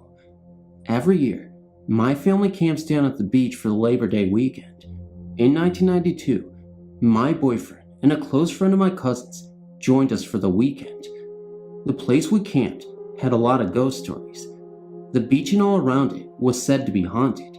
It did not help when that year, a person was found murdered only a short distance from where we were camping. My boyfriend and our close friend had to work and and were coming down to the campsite one night. My cousin and I were on the beach relaxing, waiting for them to return. When they got back, we made a fire and sat around talking. All of a sudden, we got onto the subject of ghosts, and my boyfriend started to tell us of what him and Robbie saw while they were coming back. Robbie did not want to admit what he saw, and while they were arguing, my cousin, who was sitting behind us, started to freak out. All of us, thinking that something horrible had happened, turned all of our attention to her. She said that she saw a guy floating on the water, and he told her that she should be very afraid. After we had calmed her down, my two cousins and I had to go to the bathroom. Upon returning from the bathroom, we were all talking and did not notice our shadows. I was in the middle of my two cousins. Our shadows had a slight outline because our backs were facing the light. My cousin stopped all of a sudden, and we looked down at our shadows. Next to my cousin stood a shadow of a man. This shadow was lighter than ours and did not have an outline. Nobody was by the bathrooms except for us. I tried not to panic, but both of my cousins ran and left me there for a brief second by myself, and then I started to run. All of us grabbed onto each other, and we did not stop until we met up with the guys and told them what happened. That same ghost haunted us for about a year. Sometimes, still to this day, he will come back on the same night when we first met him.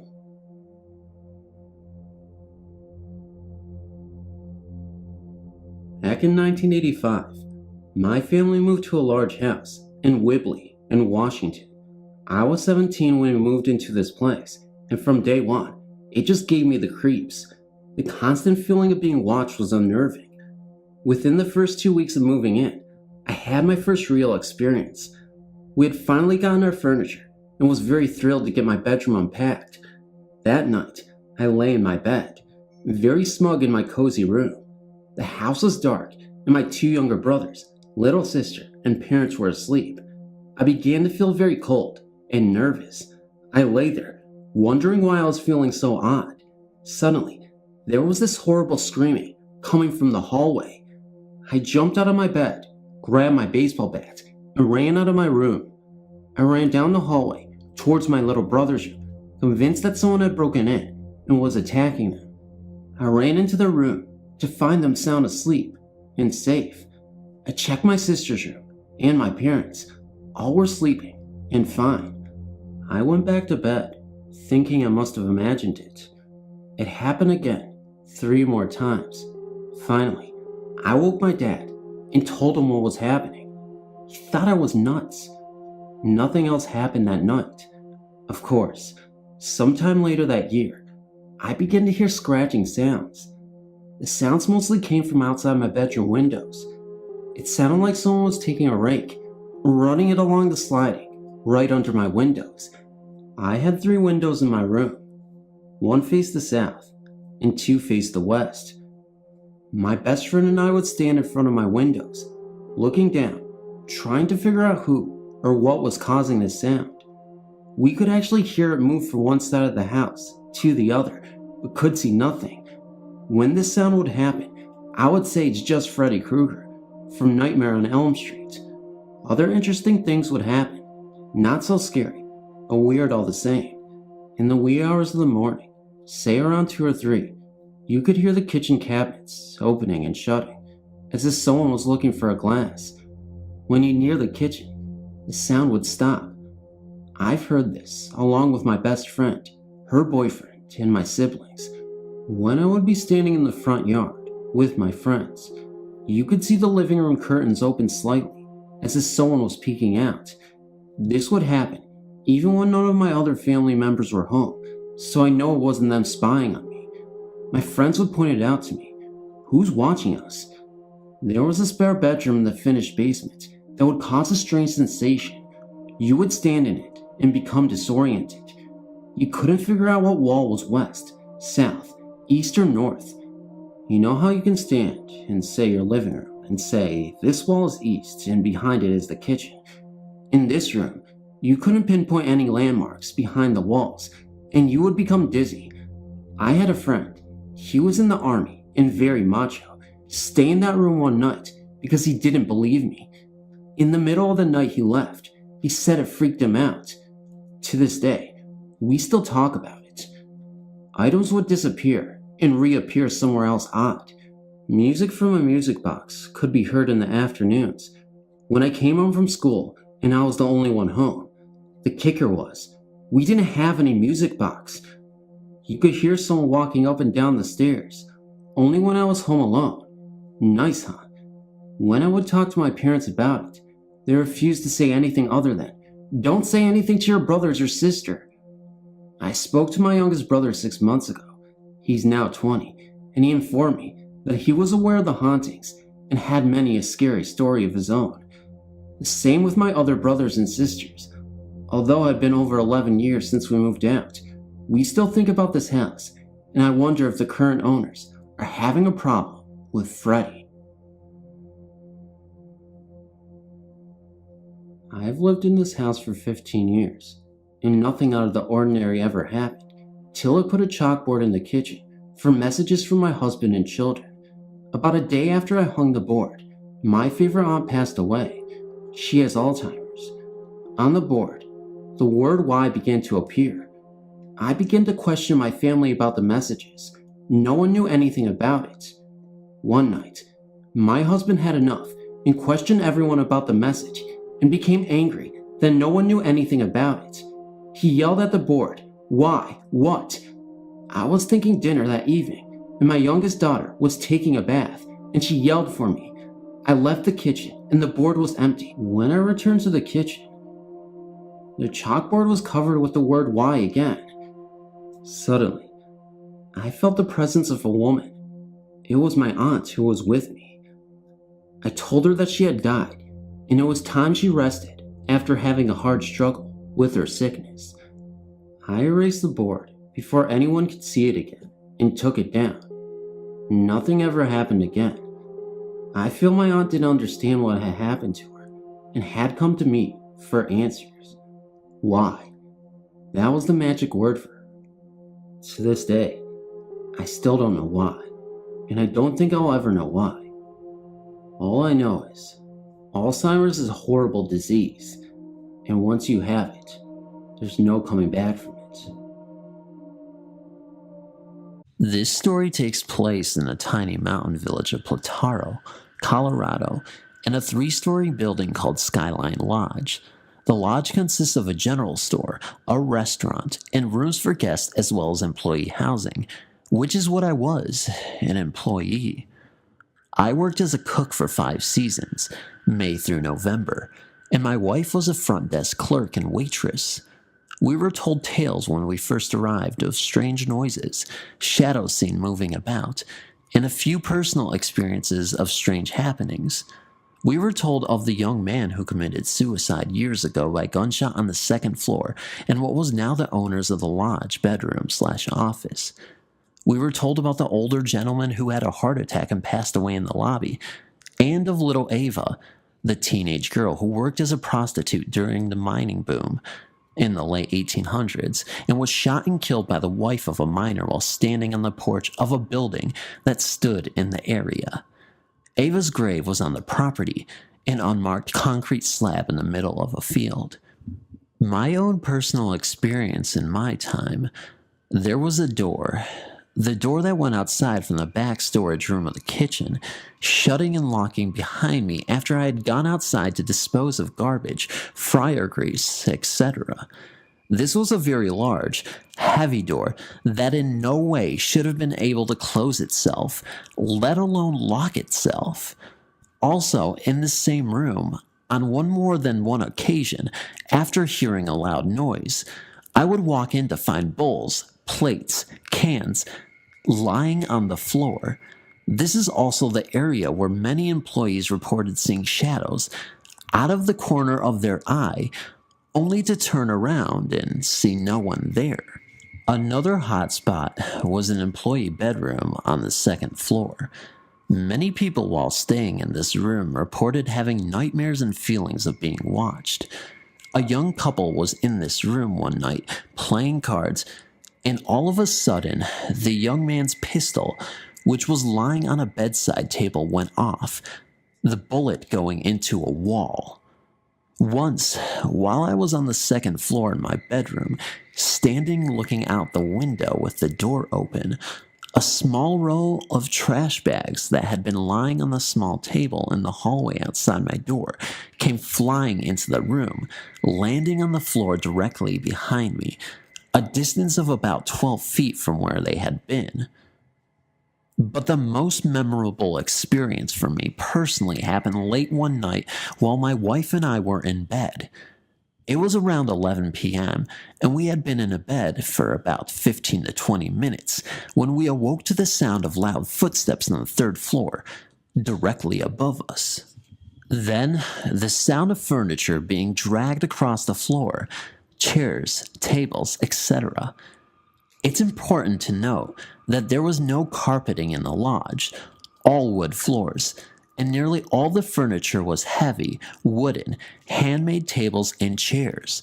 So the sounds of these things being moved was loud and very distinctive. This noise went on for about 10 to 15 minutes. This was the area that employees would gather to play games and watch TV, so I assumed this was what was going on. But after nearly 20 straight minutes, and because I had to be up at 5:30 a.m., I decided to go upstairs and ask them to keep the noise down. After getting to the bottom of the staircase to the third floor, I was surprised to see no lights on the third floor, as well as hearing no noise. I climbed the stairs to find a dark room without as much as a TV being on. I hit the light switch at the top of the stairs, thinking surely they must have heard me coming and were hiding behind the furniture on the other side of the room just to mess with me. After crossing this large room, I found I was completely alone. With my heart racing and the chills, I went back down to my room to explain to my wife that no one was up there.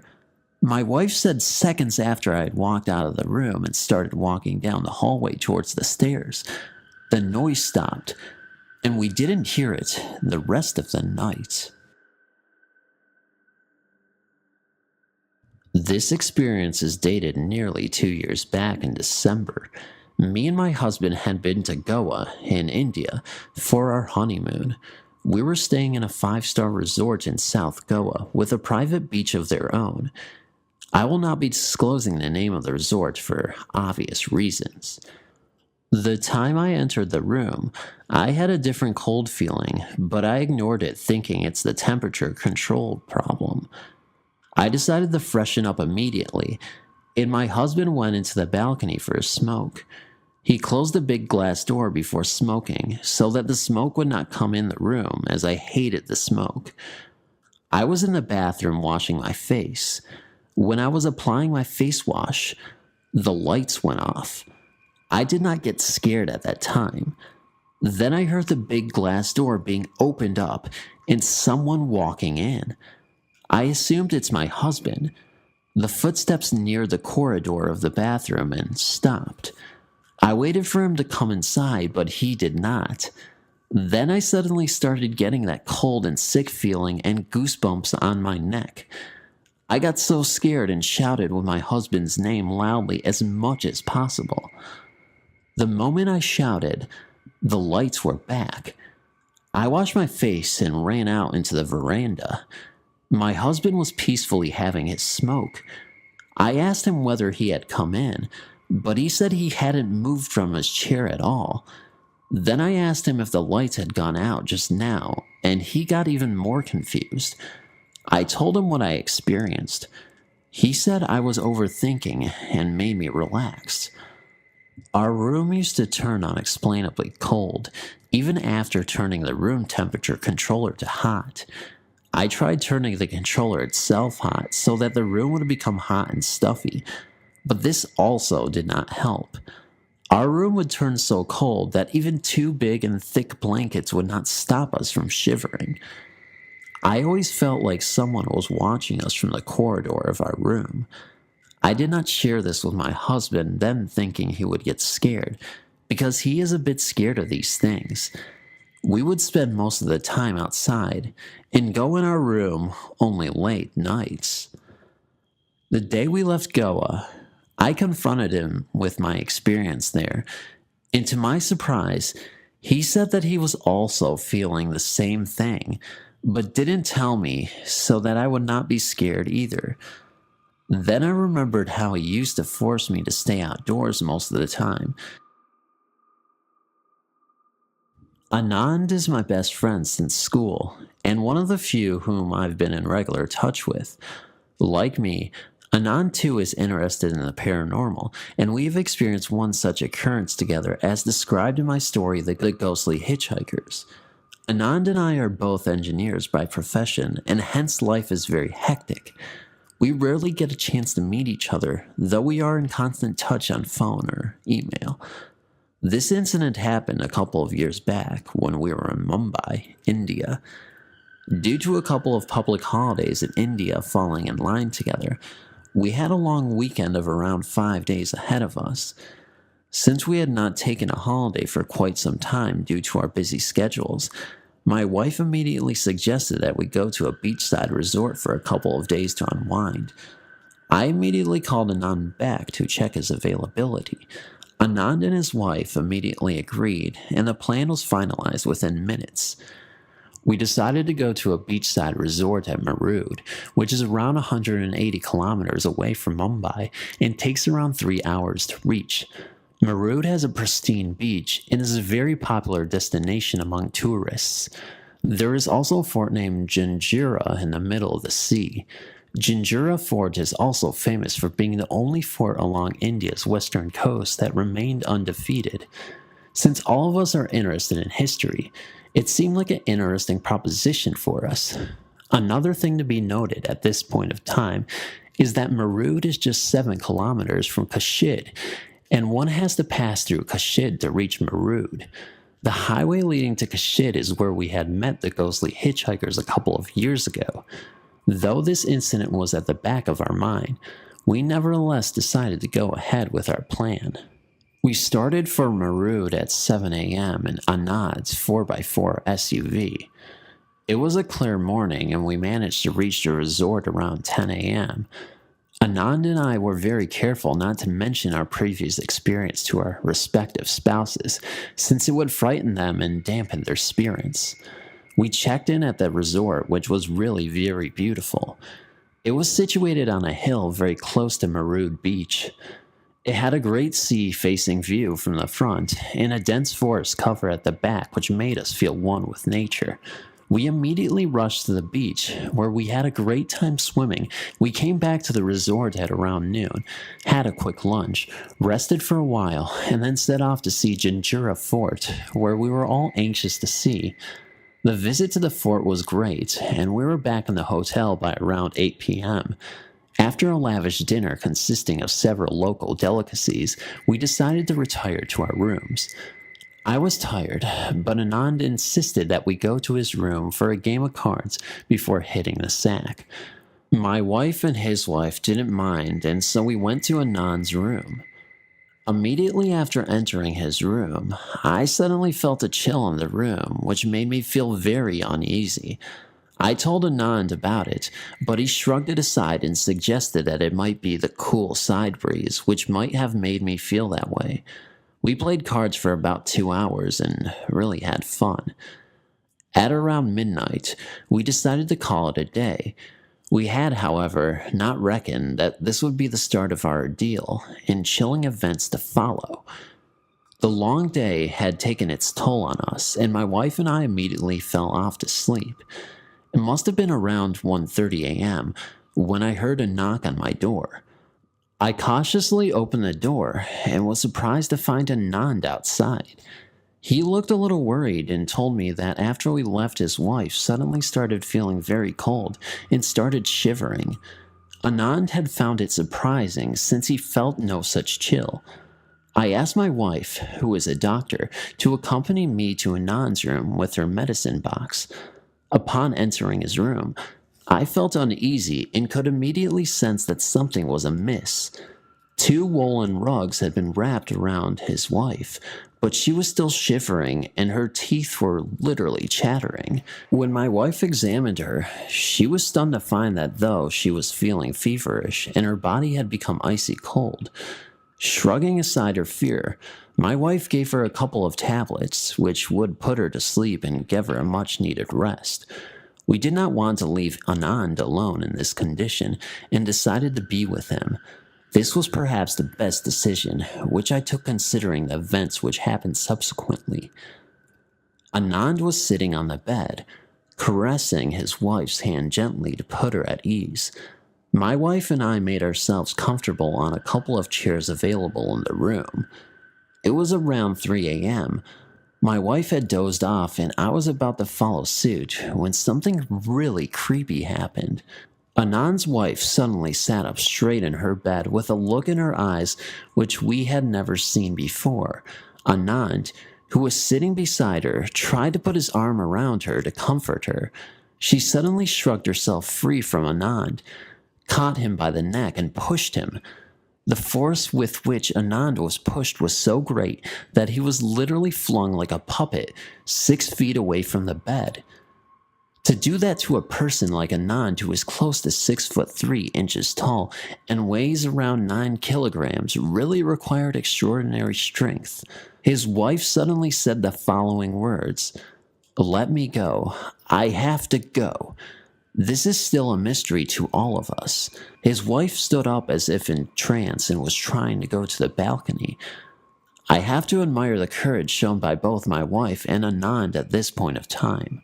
Anand and I used all our might and pinned down his wife to her bed while my wife ran out to get help. We got a couple of housekeeping staff from the hotel in the room within a couple of minutes.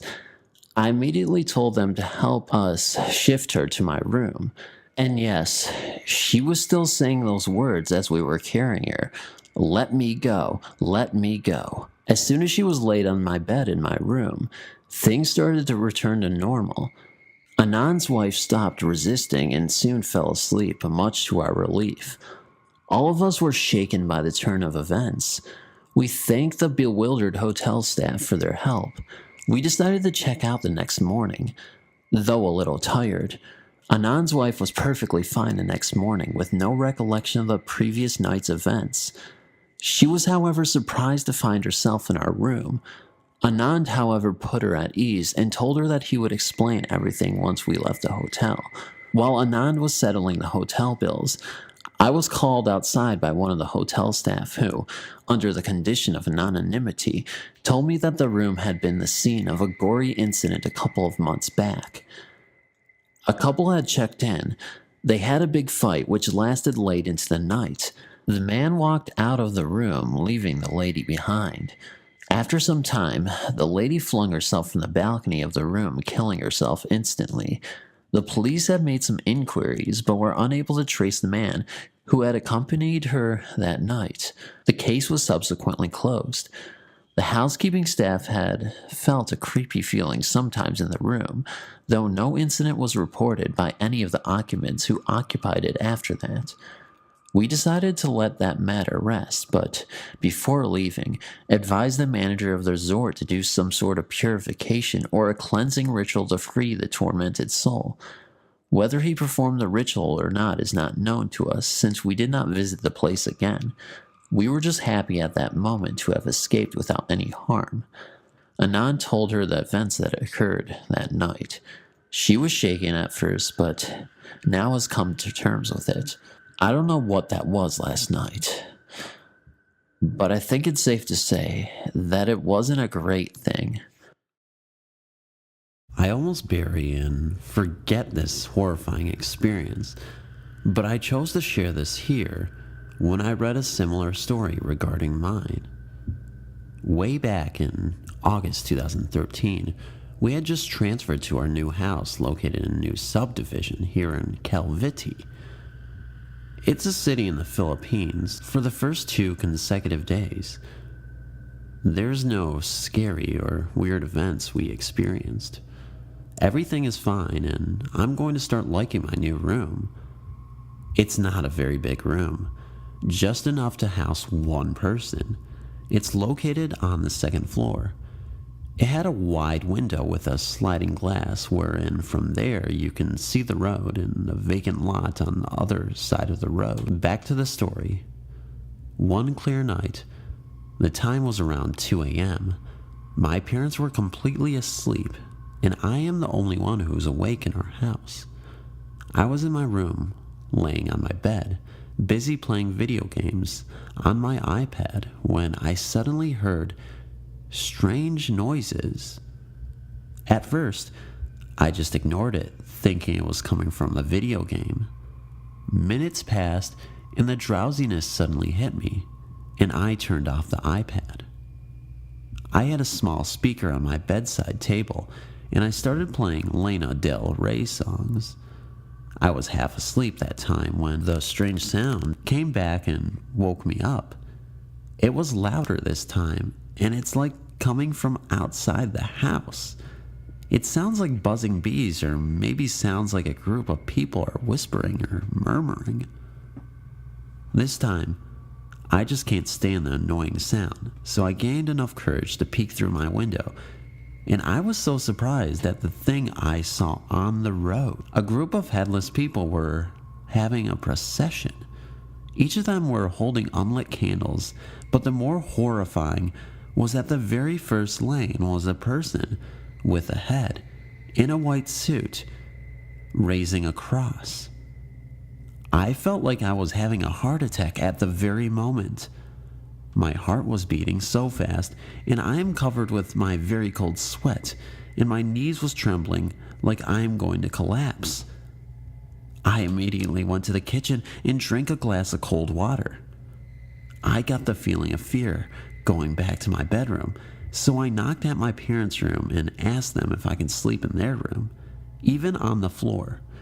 So they agreed, and I told them what I had just saw. My father believed me because he confessed that he was also experiencing weird events and feelings when he goes home late at night.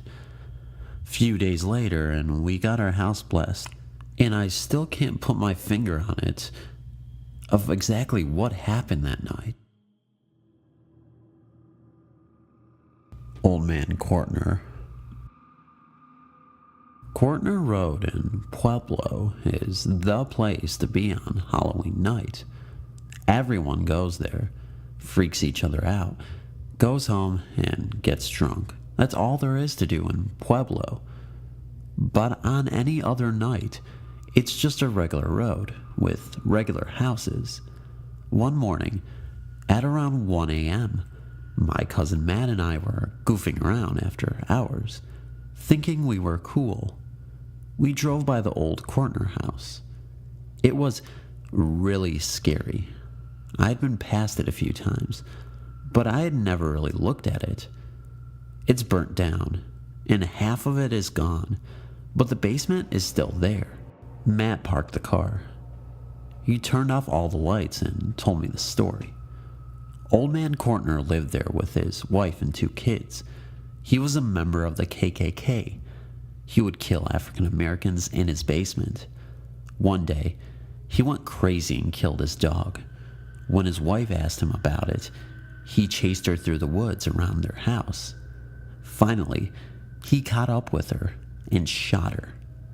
He shot his son too, but the daughter, he hung her in a tree so people driving by could see her. I could feel shivers, and I told Matt to drive the car. He took off slowly. He glanced in the mirror to see cars behind us. He hit the brakes and smacked the rearview mirror. He looked at me and then kept driving. Nothing was said. It was too scary for the both of us. I glanced up in the mirror and saw the scariest face looking at me from the back seat. I turned to the back seat, and it was gone. Matt kept driving. We were way too afraid to tell each other what we saw. We drove a little further, and we saw a little girl walking across the street in a little pink dress. I started to scream, and Matt swerved so he wouldn't hit her. We wrecked right in front of the tree that Cortner hung his daughter in. I checked the gas gauges before I passed out. They were flying from 20 to 90, back and forth. Matt was flying around the entire car. I had my seatbelt. For some reason, it unbuckled and hit me in the face. Just before I hit my head in the dash, I saw Cortner. I know it was him, standing in front of the car. Our car jolted, and I was knocked out. When I woke up, Matt was sitting motionless in the driver's seat. I asked how long I had been out. "Only a few minutes," he said. He got out of the car to check the damage. We had hit an electric fence and 2 barbed wire fences and a tree. The car had barely any damage. We were about to back the car out when the back end lifted up. Matt got out and went to check what we were stuck on. Nothing. We drove home. A few nights later, we had to prove to our friends that the cortner stories weren't just all talk. They were real. Matt was in the back seat with his friends, Trent and Clint, and my friend Jennifer was up in front with me. I pulled the car up to the entrance to the house. I shut it off just like Matt did. Our plan was to go in the basement, but when we all got out, Matt didn't. We thought at first that he was scared, but his door wouldn't open. We pulled on the lock with pliers and tried to pry the door open. It wouldn't budge. Finally, we all decided to get back in the car. We drove a little ways down the road, and I saw Cortner in my rearview mirror. Jennifer saw him out of her side mirror too. He stood there watching us in the middle of the road, behind our car. I didn't want to scare Matt. He was already shaken up. A little while later, my seatbelt tightened. Now, it didn't just pull. It tightened so hard that my seat got knocked backward. I started to cry and threw the seatbelt off of me. We couldn't believe it. We finally got back on South Road. We went to take Trent, Clint, and Matt home. When we got home, we saw from the outside on the back window Matt and Cortner Road. Ever since that night, if anyone mentions Cortner Road, Matt can't see out of his left eye and I get a bloody nose. Every time, never again will Cortner be viewed as a party place on Halloween. It wants me and my cousin to go back and never come home. 5 years ago, when I was 17, still in high school, I went to pick up my friend Elizabeth one day from her job. I went on the bus. I had no car or license at the time. Elizabeth and I were really close. We are still really good friends, but I don't really see her as much as our high school days because she has a daughter now and she is always working. She used to work in this store located on Broadway in Chula Vista, California. I went there many times, but this time when I went to pick her up on the bus, it was super weird and I honestly don't know what that was. It was about 9 or 10 o'clock at night and there was no one else in the store because she was closing. She told me if I wanted to look around the store while she did some things in the office. I told her it was okay and I would wait, so I started looking around the store. The store is called Warehouse Shoe Store, and it's divided half shoes and half clothing, but I think the shoe section is bigger. I was in between. I was in the clothing section looking at some shoes facing the other side when suddenly, on the corner of my eye, I just see a small black silhouette running from the shoe to the clothes section. I turned around, but I didn't see anything, so I paid no mind because I thought maybe there was still someone in the store and their child was running around. I continued looking at shoes, and I hear the rack right behind me move, so I turned around and I see the clothes moving like someone had just opened it to go inside the clothes rack. I used to do that when I was a little girl, so I thought maybe this little boy or girl is trying to scare me. So I giggled and I peeked down, and I didn't see any feet or anything. I opened the clothes to see inside the rack, and there was nobody there, so I started walking around the area and I didn't find anybody. When Elizabeth was done, she told me that we could go now, and so we left. She had a car.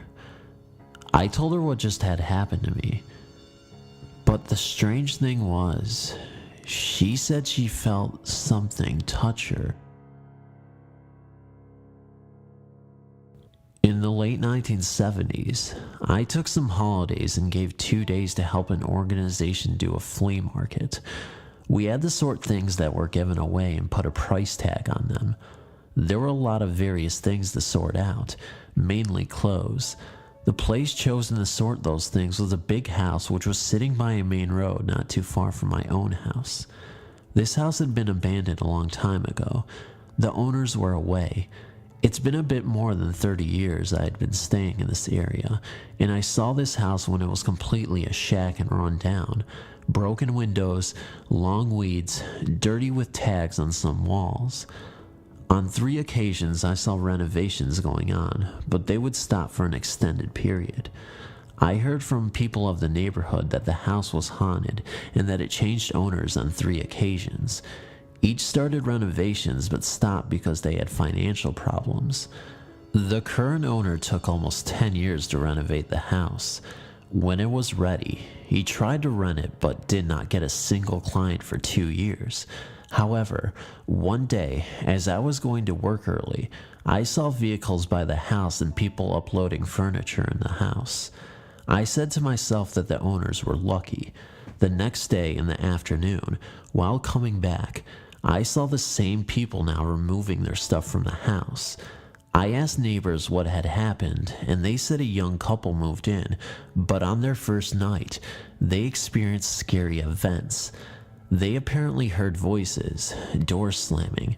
They saw an old woman in a wheelchair cursing them, and their bed shook at night. A few weeks later, I saw another similar scene. In the afternoon, I saw people moving in, and the next morning, they were leaving. Then the house remained empty for 3 to 4 years. The organization, knowing that the house could not be rented, asked the owner to use it as a store, and they would take care of the yard and maintenance against a minimal rent. He accepted. I think the owner was resigned. Anyway, here comes my part. I was a bit nervous to work in this house, knowing the history of it. I went in the first day, and I could feel the atmosphere being thick. I was feeling watched. Maybe it was my mind. I worked a good 5 to 6 hours from around 5 p.m. to 11 p.m. At the beginning, there was a lot of people, but they would leave gradually. About a half an hour before I left, we were about 7 only. I was not feeling well, and some parts of the house were creepy. Things were all over the place.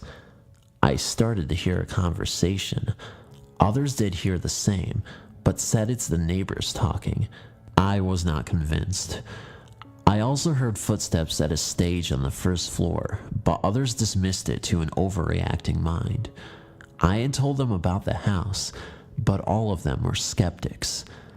The second day I went at the same time. There were less people on that day. It was a Friday, if I'm correct. I had the same feeling of uneasiness and being watched as the day before. While working, I heard as if an iron container full of coins fell to the ground. Some of us went to check, but nothing had moved. Then, I was sorting out clothes and piled them up well folded and left to do something else. When I came back, the clothes were on the floor. Some other clothes which were on a hanger were also down. I understood that it was not normal, but others still dismissed it. We were now 4 of us at around 11 p.m. and I could hear conversations going on the first floor, then a screeching noise, toilets being flushed, footsteps, dragging noises, etc. Some of us went up but saw nothing. People were ignoring these events. Maybe they had received instructions about this. Then the responsible of the team said it was time to leave. As we were just putting in an order, we heard as if something was falling down the stairs.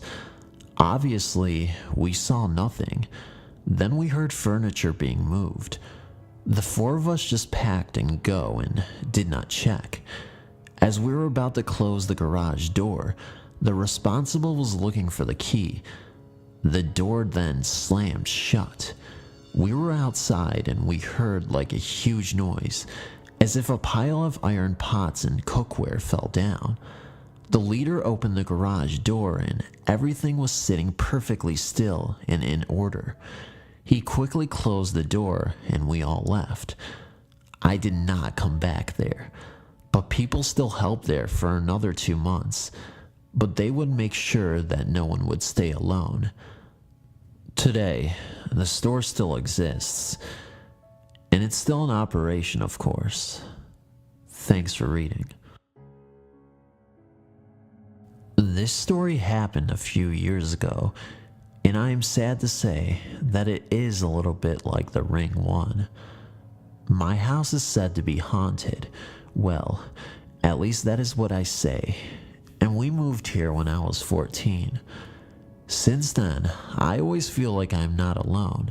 Some nights I can see lights go on and off in my bathroom, or I smell horrible things when I am awake in my house. But this encounter with a ghost was the last straw. It was a cold, rainy day, and I had to let my dogs in the house before they froze to death. My mom was at work and my dad was at work too. They both said that they would be coming home late, so they gave me a list of what to do in order to be safe or just to keep the house in order. But the list was long, and I was not looking forward to doing all of this stuff when I could be having fun playing around with nobody home. When I was watching TV, I started to get the feeling like I wasn't alone after all. I felt a cold chill on my back, and at the corner of my eye, I started seeing shadows. I felt a little better when I saw that my dog was not barking or showing teeth at anything. I went up to get some lemonade out of the fridge, when suddenly, as I walked forwards, it opened on demand. This is where it gets to be like the movie The Ring 1. So anyway, I walked around the counter in the middle to see if I could see anything in the fridge. Nothing was there, so I just walked over there and closed it. But then I felt stupid because my lemonade was in there. After I got the lemonade, I sat back down and watched more TV. As I started taking a sip, I could see in the reflection of the glass in my kitchen. I looked at the glass, trying to see the kitchen fully now, and what I saw next made me have nightmares for a long time. Looking at the glass, I suddenly saw this black creature run straight across the kitchen counter. I gasped, and right as I gasped, my dog jumped up and started barking like crazy and showing warning teeth. I jumped up with all feet and arms on the couch watching my dog. This is when it started getting freaky. All of a sudden, my dog starts moving his head like he is watching something dance or run. His head is moving across the ceiling and then back down to the kitchen counter again. Then, my dog moved his head and stared straight at me. I screamed because I knew that this ghost was either right beside me or behind me. I ran to my room upstairs and locked the door. I started crying out of fear and listened to my dog bark like crazy. Then, all of a sudden, the barking stops. My bedroom is big, but my bed is right in the corner near the window in the closet. I was sitting under the covers waiting to hear my dog bark again. It was all quiet. Then, I hear my dog scratching and barking even louder now at my door. There was only one meaning to this. The ghost was in my room. Next thing I know, I was woken up by my mother on the kitchen counter. She asked me what had happened, and I told her the whole story. She then asked me why I was found on the counter. I told her that all I remember was passing out in my bed. She looked at me and smiled. Then she said, "It's okay now, sweetie. Everything is fine now." This happened to me a few years ago. I was still in grade 11. It happened one night while I was sleeping. I can't remember what time during the night, but it was one of those moments where you are sleeping, but it is as if you are awake and aware of your surroundings. My bed was against the wall behind my bedroom door. I always slept with my door open, and I was lying with my back towards the door. I got this feeling to turn around, and as I turned around, I saw this girl floating next to my bed. Until today, I can remember exactly what she looked like. She was 13 years old. She had short brown hair. It was cut in a bobtail, and she had big blue eyes. Now please remember, I'm still in this half asleep, half awake state. I turned and faced her, and she started blowing over me, but before she was able to finish, I woke up. I couldn't sleep for the rest of the night. For a few months after that night, I had a lot of weird things happen to me. I had something choke me, someone sat on me, and once it felt like a little man walking on me. It was so bad at some stages that I would only sleep for 2 hours a day. I used to go to sleep at 6 a.m. and got up again at 8 a.m. However, if I was really tired, I would go to my brother's room and sleep in there with him. This was going on for a few months. Eventually, I spoke to my pastor, and he said that it sounds like someone has sent it to me to hurt me. It kept happening for a few months until one night, I was listening to Christian music, and my favorite song was playing, and once again I was in this half asleep, half awake state, and this little man that looked like Smeagol from Lord of the Rings told me he hates this song, and I replied saying, "Sorry for you, but this is my favorite song." And then it all just stopped. I only mentioned a few things that happened to me. I didn't want to make this story too long. In the early 1990s, I moved into a small 3-bedroom house on the east side of Athens, Georgia, while attending the university. I ended up living in the house well after graduating for a total of about 9 years. During that time, I had a number of roommates come and go.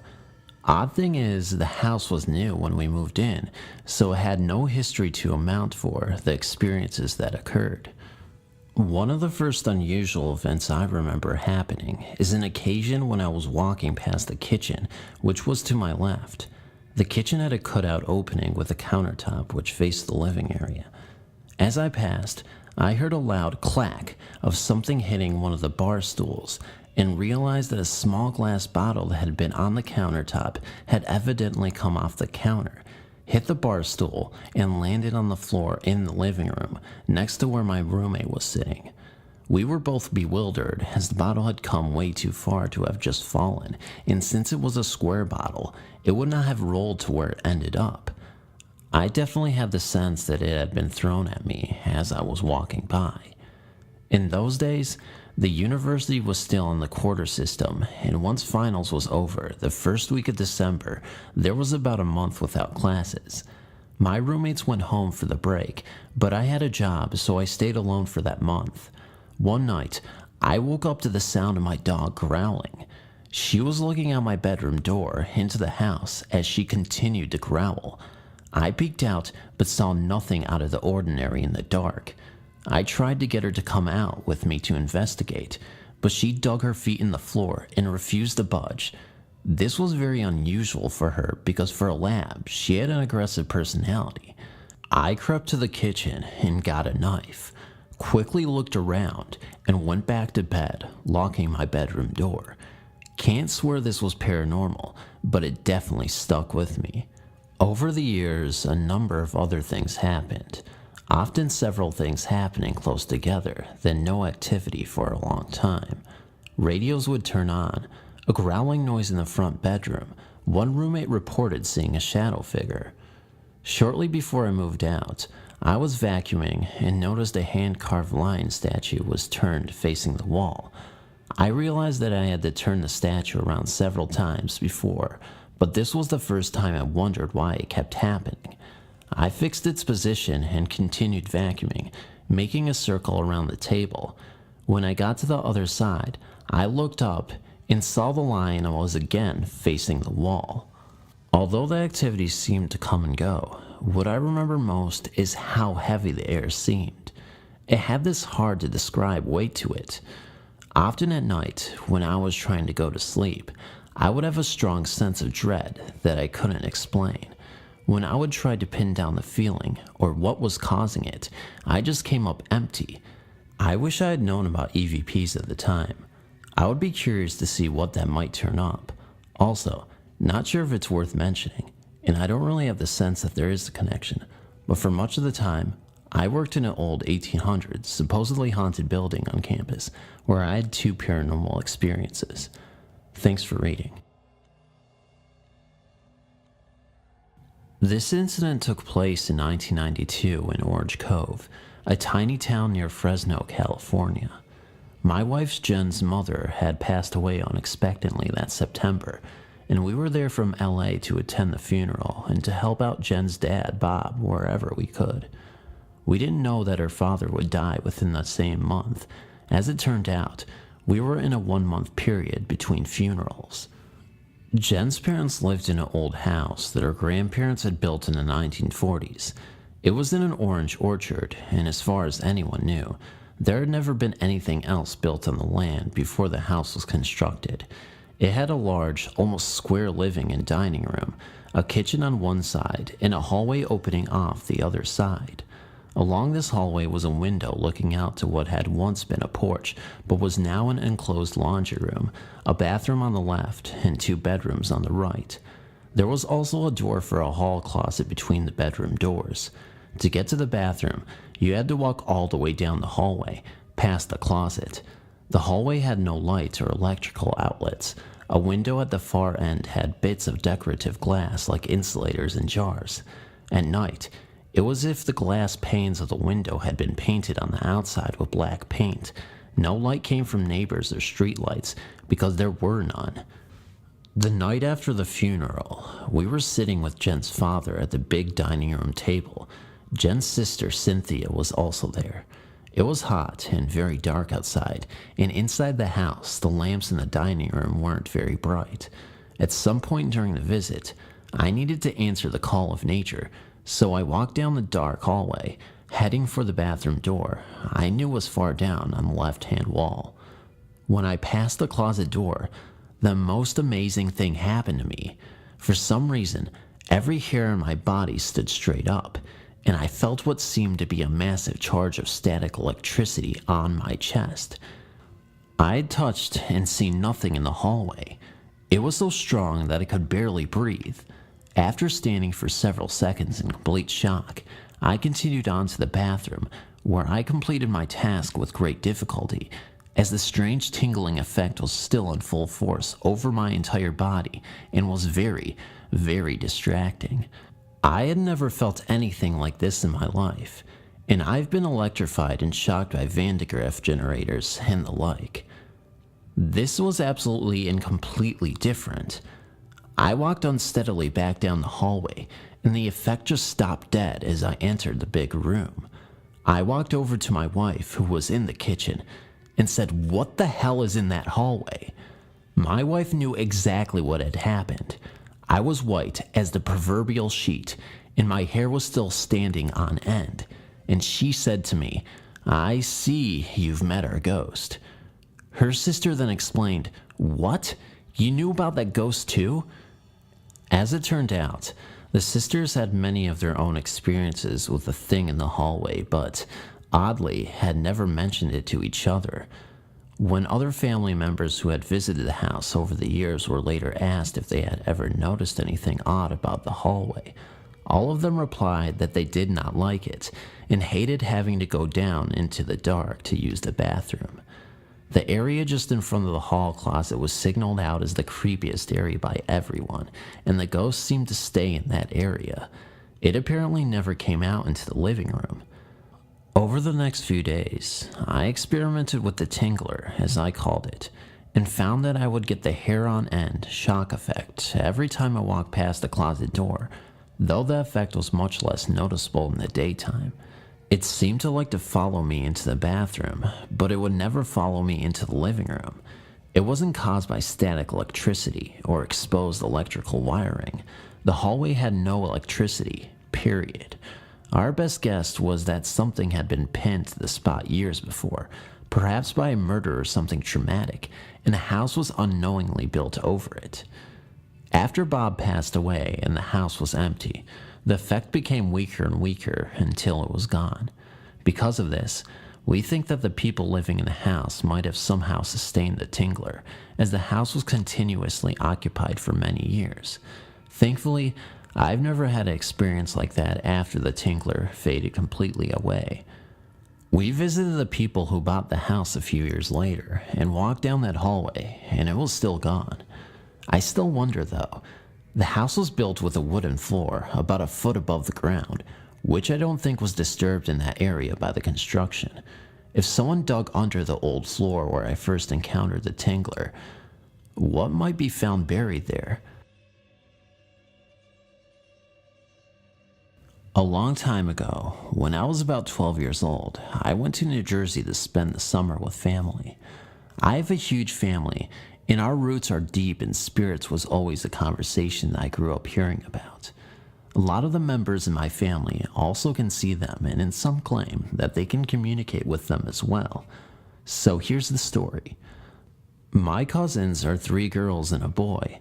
The 3 girls shared a room, and the oldest girl was around 16 during this time, and my boy cousin D had his own room, and he was around 14 at this time. They lived in an apartment, and you had to go past my boy cousin's room to get to their room. As I was staying there, I began to notice that every time they would be about to go to their room, they would run past D's room. So one day I asked, "How come you guys run past D's room each time?" They both looked at me and said there's a man in his room. I said, "What do you mean?" They said that if you go past his room, sometimes you can see feet and legs near the door to his room, and that's why they run past it. Like I said, this wasn't necessarily that frightening to me or shocking because I grew up hearing the stories of spirits all the time. One day, we were at their neighborhood pool, and I forgot my towel. I didn't get in the water yet, so I decided to just run back to the house real quick and get it before I got in. My cousin D was outside with some of his friends and saw me go in the house, and, of course, no one was home because my aunt and uncle were at work and my older cousin was also not home.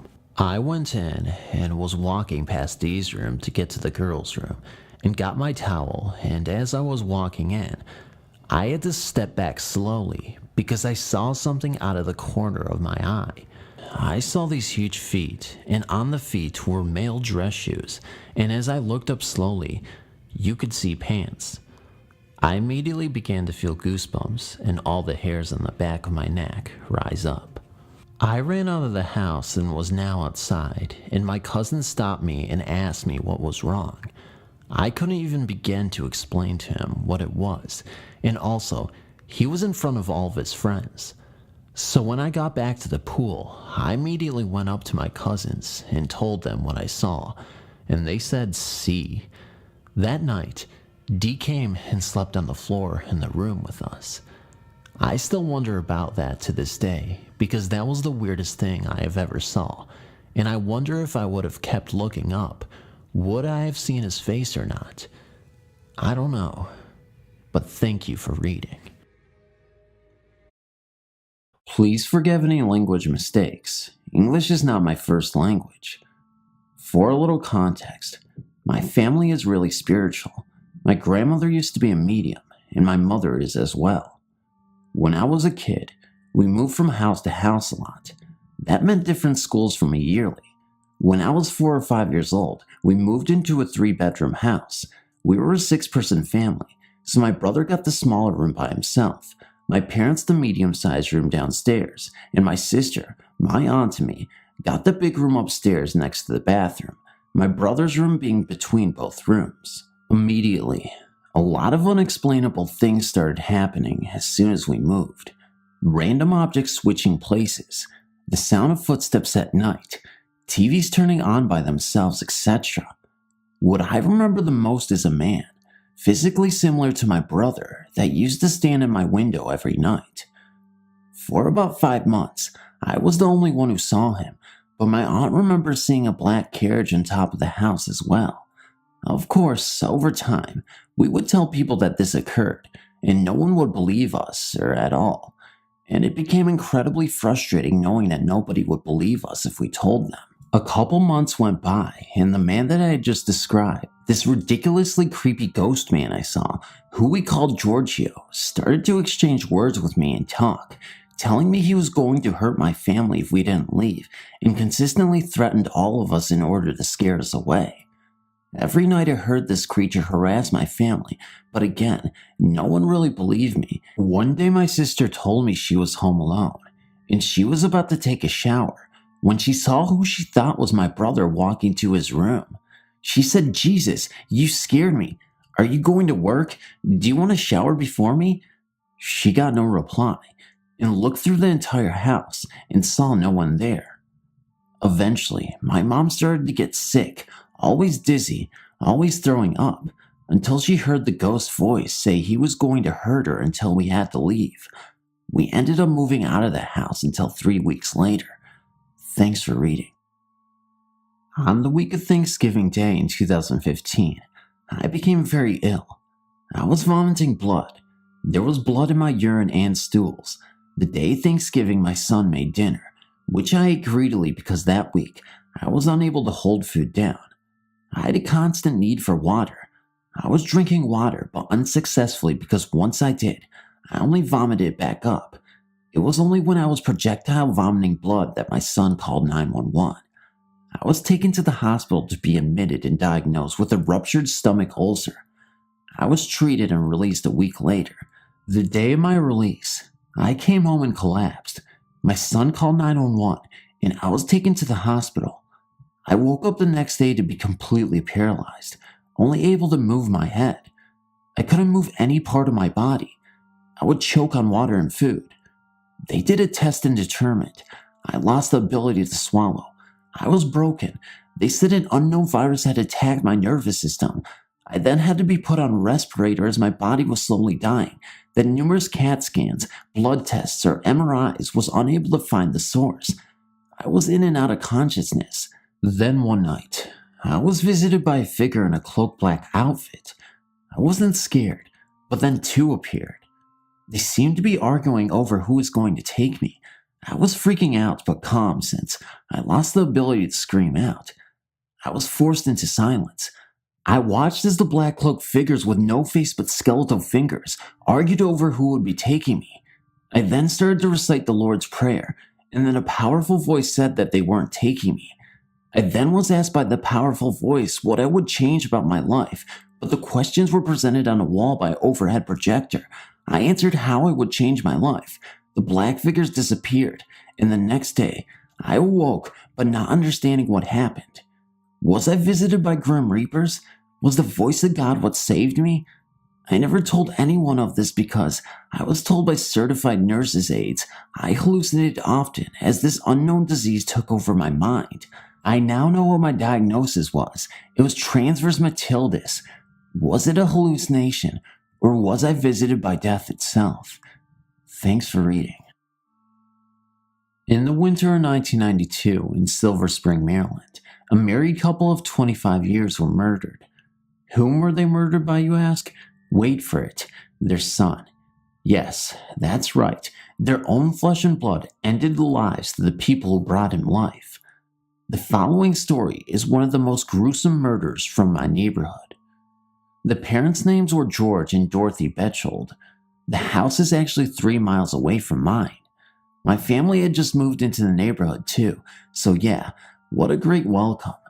Their son Brian, while in Florida, turned himself in 10 days after the slaying.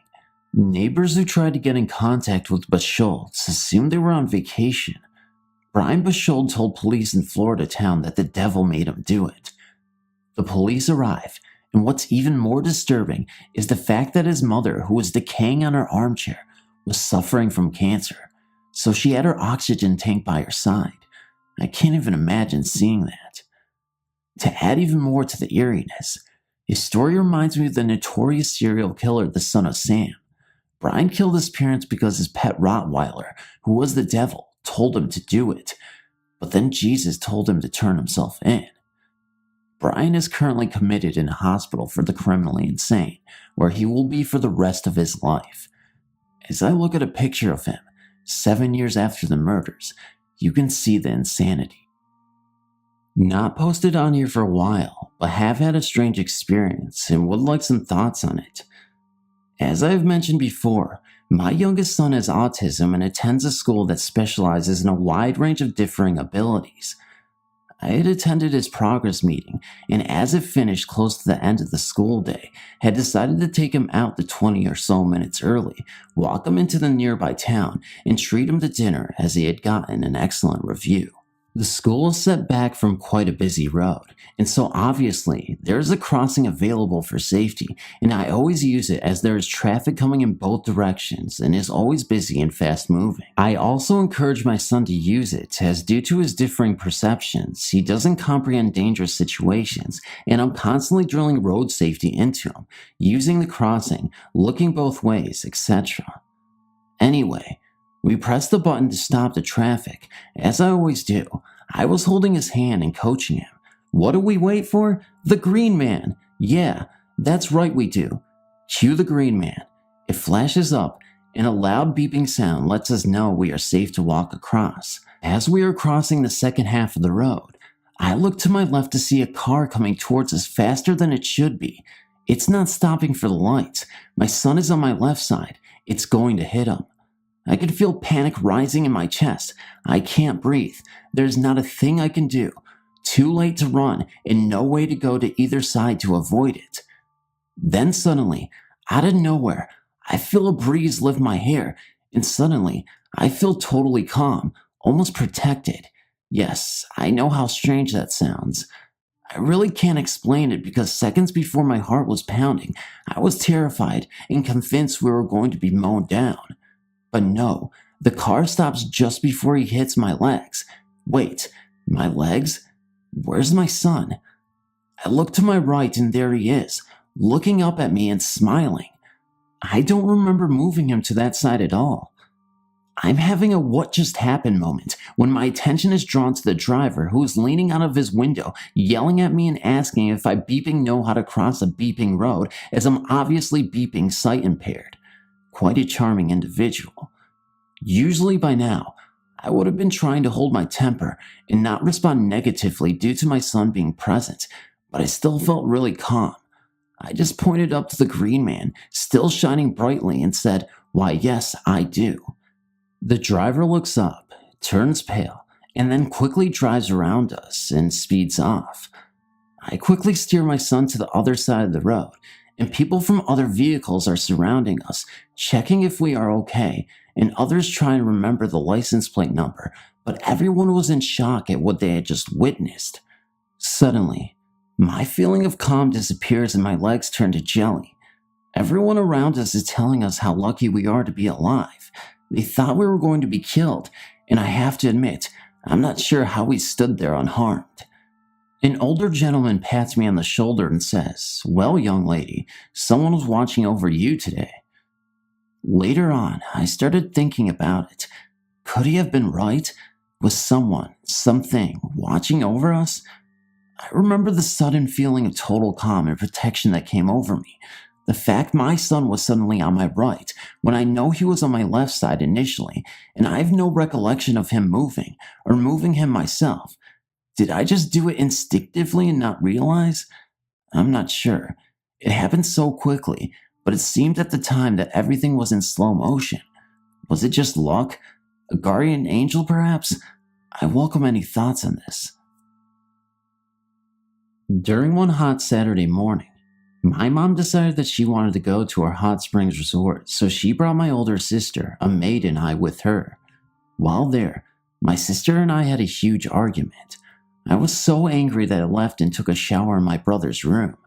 My brother's room has 2 doors, one connecting to the living room and the other one to the bathroom.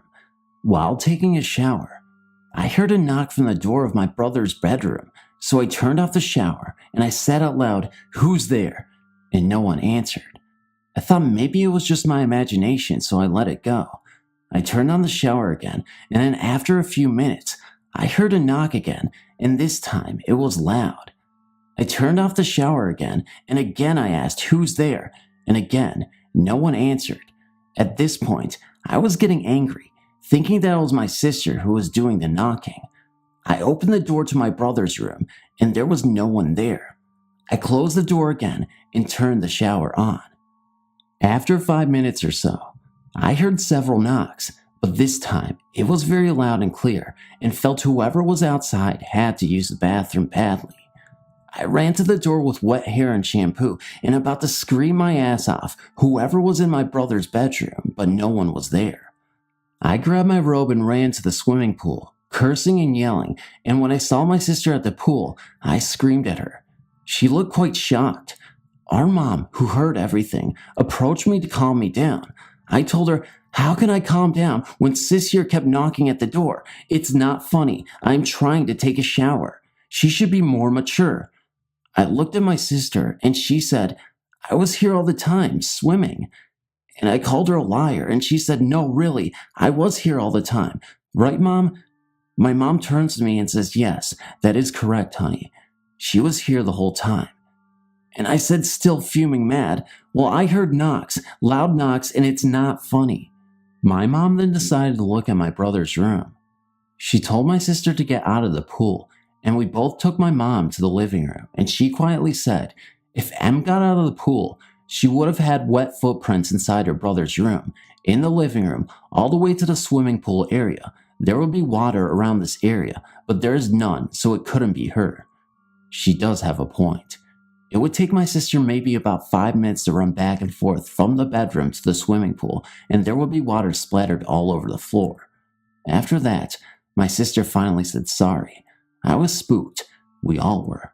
But it didn't stop there. Throughout the years, there were stories from tenants that they would hear knocks on the second floor of the other house at 3 a.m., dogs barking in the living room at 2 a.m., a white lady looking out of the second hall balcony, footsteps on the stairs, a little boy staring at my sister while she was sleeping. Thanks for reading. It was one afternoon, and I'm preparing to go to school. I was combing my hair when my phone rings. Hello? The usual greetings when someone called you through phone. It was my friend. She was waiting for me in front of our school's gate. I was about to go outside when an unregistered number called me. When I answered it, I didn't hear anything. Then again I said hello, and then a soft voice of a lady says hello back. I get annoyed because it imitates the way I said hello in the first place. Then I asked her who she is, but I didn't get a reply. I look at the phone thinking it got cut, but seconds are still running, so I put back the phone in my ear and again said hello to confirm if she's still there. She again imitates me, but this time, saying hello several times as if she's trying to make me mad, but in some way it kind of freaked me out since her voice was soft and it feels like the voice became louder every time she says hello. The call was cut automatically. I went outside to go to our school since my friend is waiting for me, but while walking, I tried to call the number several times, but the operator says that the number is not in use. Then my mom called me later that day and informed me that my dad's aunt passed away that afternoon. I told her what happened to me that afternoon, and she thought that maybe it's my dad's aunt. We're not that close though, but whenever she's visiting us in our house, she will always bring gifts for me, and she always says that she's proud of me. It gives me goosebumps and teary eyes every time I think of it. Even now, when I'm typing this story, I got goosebumps and I felt the urge to cry. I live in a small flat in Cape Town, not an old flat. I believe it used to be a garage. I've been experiencing strange occurrences my whole life, but now that I have moved out of my parents' house, it seems to have increased. It could be because I am able to just be myself. I've always been sensitive to these things, so maybe a lack of distractions have made the occurrences happen more frequently. It started with strange sounds and finding objects in different places than before, and the feeling of being watched, the usual. It wasn't until recently that I started to feel a little scared, and I'm sure it's because my fiance and I have been going through a difficult time together, and there's been an increase in negative energy. About a month ago, I woke up from a noise that sounds like stuff being dragged across a table, got up and checked, but saw nothing. Often what we do when we've had a tough week, we pull the bed into our tiny lounge and watch TV and play games until we fall asleep. We will do this for the whole weekend. The first night I was struggling to fall asleep. I was sick and had a general feeling of unease. At around 3 a.m., I heard very fast knocking on the front door. It being 3 a.m. and us living in a security complex, I figured it was just a spirit trying to tell me something. For once, I was wrong, because about 10 seconds later, I woke up from a friend calling us from our backyard, just about had a heart attack. While my fiance went outside to reprimand our friend, I suddenly went stiff and heard something in my right ear say quite angrily, "Get out," and then all went calm. I figured I was just sleep deprived and heard something else that could have sounded similar. The next morning, I woke up and did the usual breakfast routine. At around 2 p.m., my fiance points to the wall and asks, "What's that?" There was a red drip on the wall, straight down. Our wall has a bit of a texture, so for anything to drip down in a perfectly straight line is really unusual. Never mind the fact that it is in the middle of the wall above eye level and red in only one, not a sign of any other red marks anywhere. I wipe it off the wall and continue with my day. The next day, we wake up to another red drip mark in the kitchen this time. Same red as the day before, just a different wall. Again, no sign of red anywhere else. These marks were in places where we would definitely have seen them during our normal daily routines. 2 days later, I found my hamster dead in her cage. She was old but had gone from super energetic to barely emerging from her nest in the space of 1 day. I knew this day would come, but when I found her, she had her eyes open and her front paws pressed together. I was a little freaked out about the drip marks but shook it off. No physical harm done, so I did not feel threatened. The week starts again, so the bed goes back into the room and the week continues. I think it was a Wednesday night. We were watching TV and we heard what sounded like hammering coming from the ceiling. We have nobody above us or next door to us or even next door to that flat. The hammering continues for about 15 minutes. We decided it was time to go to bed, so I got my bed ready, go pee, and head back to the lounge to get my glass of water. My water was on the table that is against the back wall of the lounge, also where my hamster cage used to be. As I approach the table, a huge bang comes from the wall that shakes the paintings hanging against it. I couldn't move any closer. I left the water and just went straight to bed. Didn't sleep well that night. Since then, activity has stopped. The odd feeling of being watched here and there, but nothing else. I've developed insomnia since then, though. It's difficult to distinguish if our negative energy was making things worse, or if something brought negative energy into the house. I'm Odessa. I'm 22 from New Hampshire. This experience happened about a month ago, which I label the most scariest encounter of my life. And I don't exactly feel comfortable with sharing this experience with others, since there are those out there who are closed-minded to these types of things. This is why I'm using this site as a place to share my experience. I was always open to the belief of spirits, but the ideas of demons and possession always seemed a bit far-fetched to me. That seemed like the kind of thing you could only see in the movies. Well, after this one long night, I look at things from a whole new perspective. Under a year ago, I became friends with Robin and Dan. They're a nice couple, a bit shy and awkward at times, but whenever I need someone to talk to or a place to go, they're there for me. They had recently took in a new roommate whom they've known for years, Cody. Cody wasn't getting along with his family, so they took him in. When I had slept over, I slept in the same room as him. He sleeps on the floor on a giant mattress, and I sleep on the futon, which is almost next to it, but there's a table between us. Robin and Dan sleep in their own room, which is out by the kitchen. The first 2 nights I slept over, I woke up during the night to hear Cody sleep whispering. It was the eeriest thing. Most of it sounded gibberish and almost like a whole other language. I didn't think much of it other than it was just some strange sounding sleep talk. Although, I had never exactly experienced anyone sound like that before. The second time I experienced it, the next morning, I did mention it to him that he makes a lot of sounds in his sleep, and he just said, "Oh, really?" and brushed it off. The third night I spent there was the last night spent with him. This time, a friend of mine was over, Kat. Robin and Dan decided to go to bed early. Kat, Cody, and I stayed up for a little bit, and then all decided to crash on the giant mattress that he usually sleeps on. I sleep on my side, facing away from them. Kat was sleeping in the middle. Throughout the night, I kept hearing the strangest noises. It was occasionally throat-clearing sounds, slight grunts, and slight movement. It took me a second to realize it was Cody's sleep talk that was going on. Again. Before I had realized that, I thought that maybe both Kat and Cody were awake, messing around next to me, which would have been really awkward, by the way. Slightly unsure, I braved myself and rolled over to see Kat sleeping. I poked her and she woke up, and we started discussing the noises coming from Cody next to us. I started giggling in relief when I mentioned that I thought they were potentially messing around.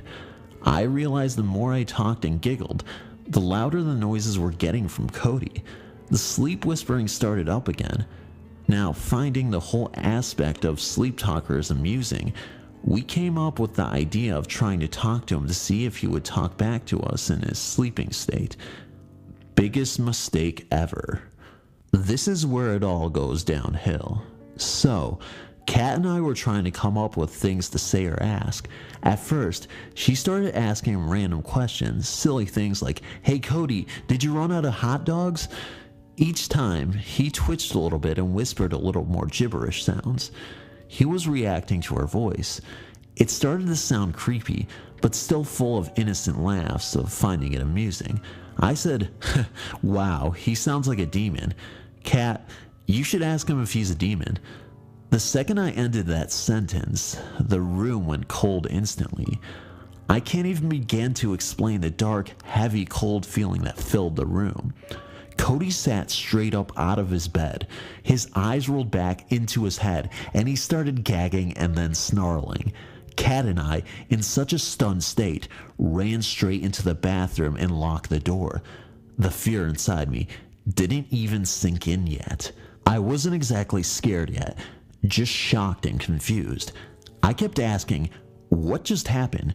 Cody's sleep whispering started to turn into actual sleep talking.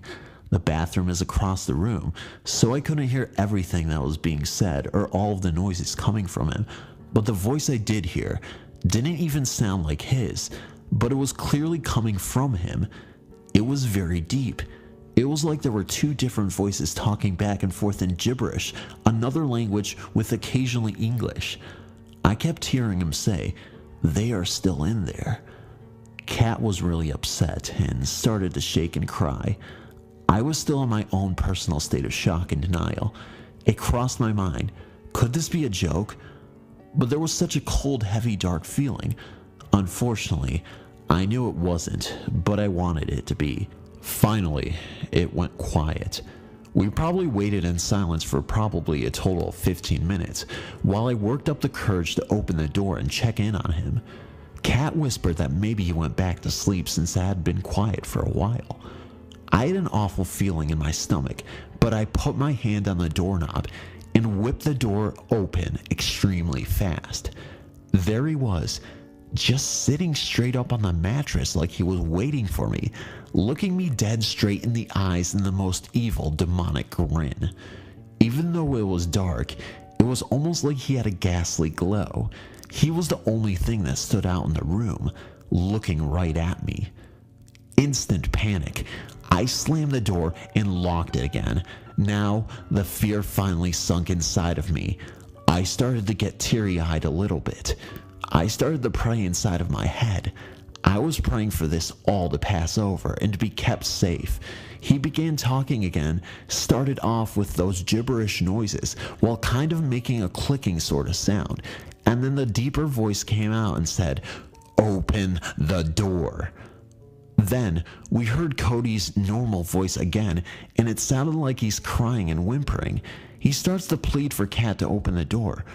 Over and over again, he kept saying, "Kat, please, open the door. Kat, please."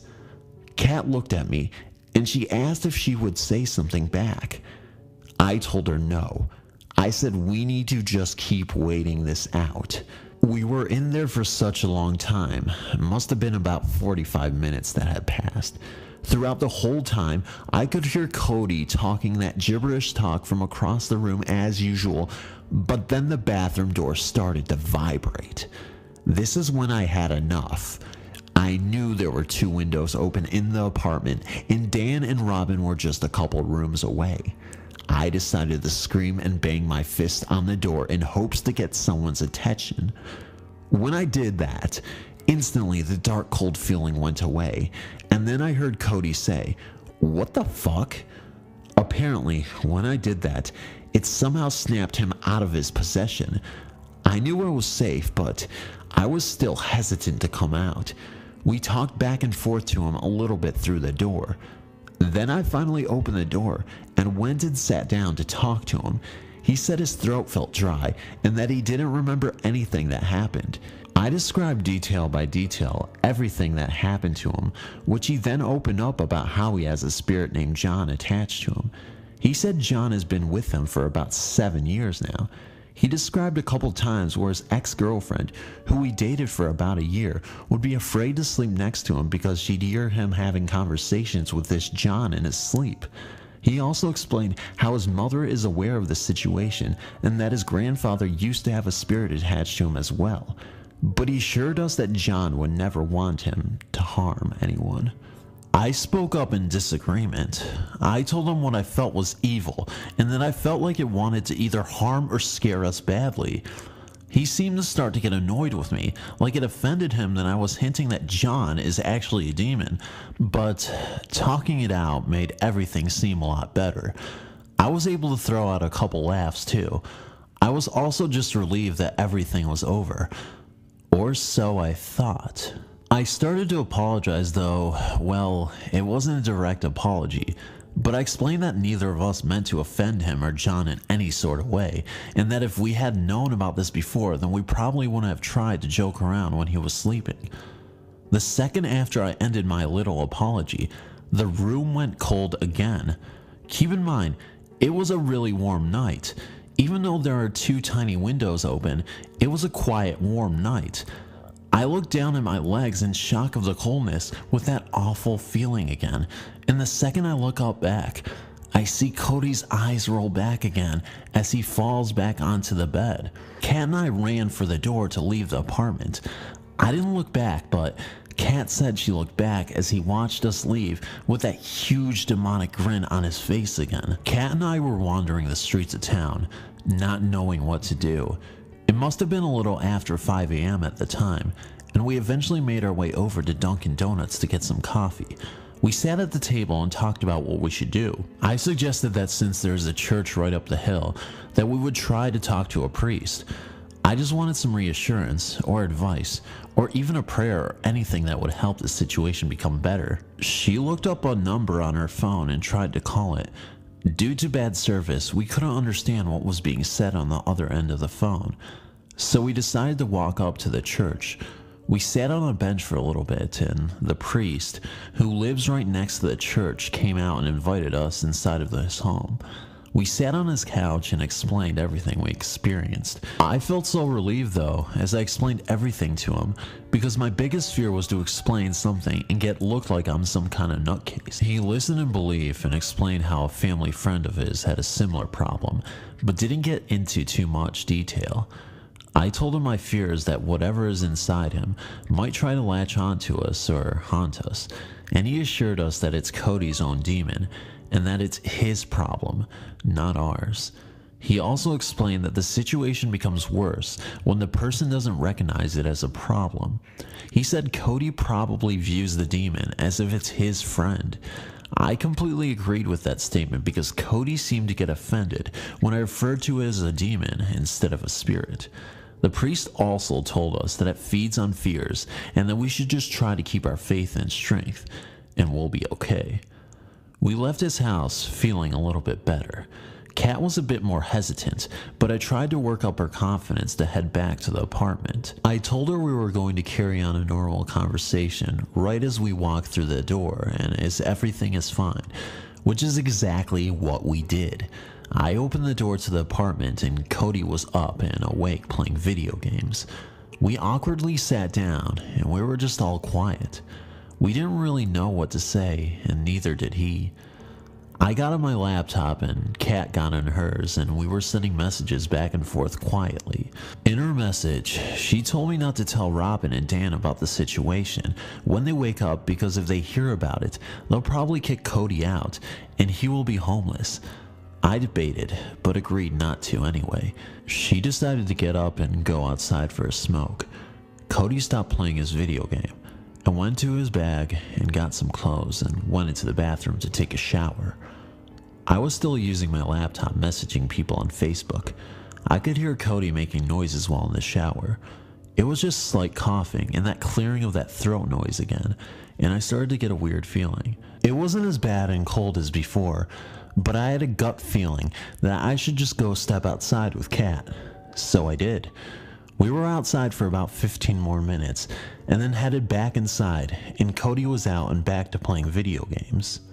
Kat goes into the bathroom to use it, and she comes out, sits down, and messages me from her laptop again. She told me in the message that Cody's pocket knife is just randomly sitting in the sink. That instantly put a sickly, awful feeling in my stomach. She turns to Cody and asks if she can step outside and talk to him. He agrees, and they head outside. While they were still outside, Robin wakes up and comes out of her room. After the whole pocket knife thing, which I later learned he had no memory of, I completely changed my mind about being quiet about everything. I immediately told Robin about the whole thing, to which she then went and talked to Dan, and then they stepped outside with Kat and Cody. Both Robin and Dan were disturbed by it all, and agreed that they don't want Cody living with them anymore. They suggested for him to sleep at Cassie's house for now until everything gets sorted out. Cassie lives right up the road at an apartment of her own, and she is also an acquaintance of ours. Kat and I decided to spend another night at Robin's and Dan's. Around 11:30 p.m. at night, Cassie starts sending frantic texts about Cody's behavior. Apparently Cody was sitting on her couch, talking to her, and he fell back like he went to sleep, but when he sat back up, his eyes rolled back. But then he snapped out of it and carried on a normal conversation with her. She was really freaked out about it, and we had her come over to talk to us about everything. Out of fear of going back to her own apartment, she decided to sleep over with us. We were all up a good part of the night talking about what to do. We decided that it's best to try to contact Cody's family, or mother, since she's the one that's supposedly most aware of it all. The next morning, I went home and later heard they did take care of the situation and contacted Cody's mother. Now flash forward, after all of this, I had to cut off all ties and contact with Cody.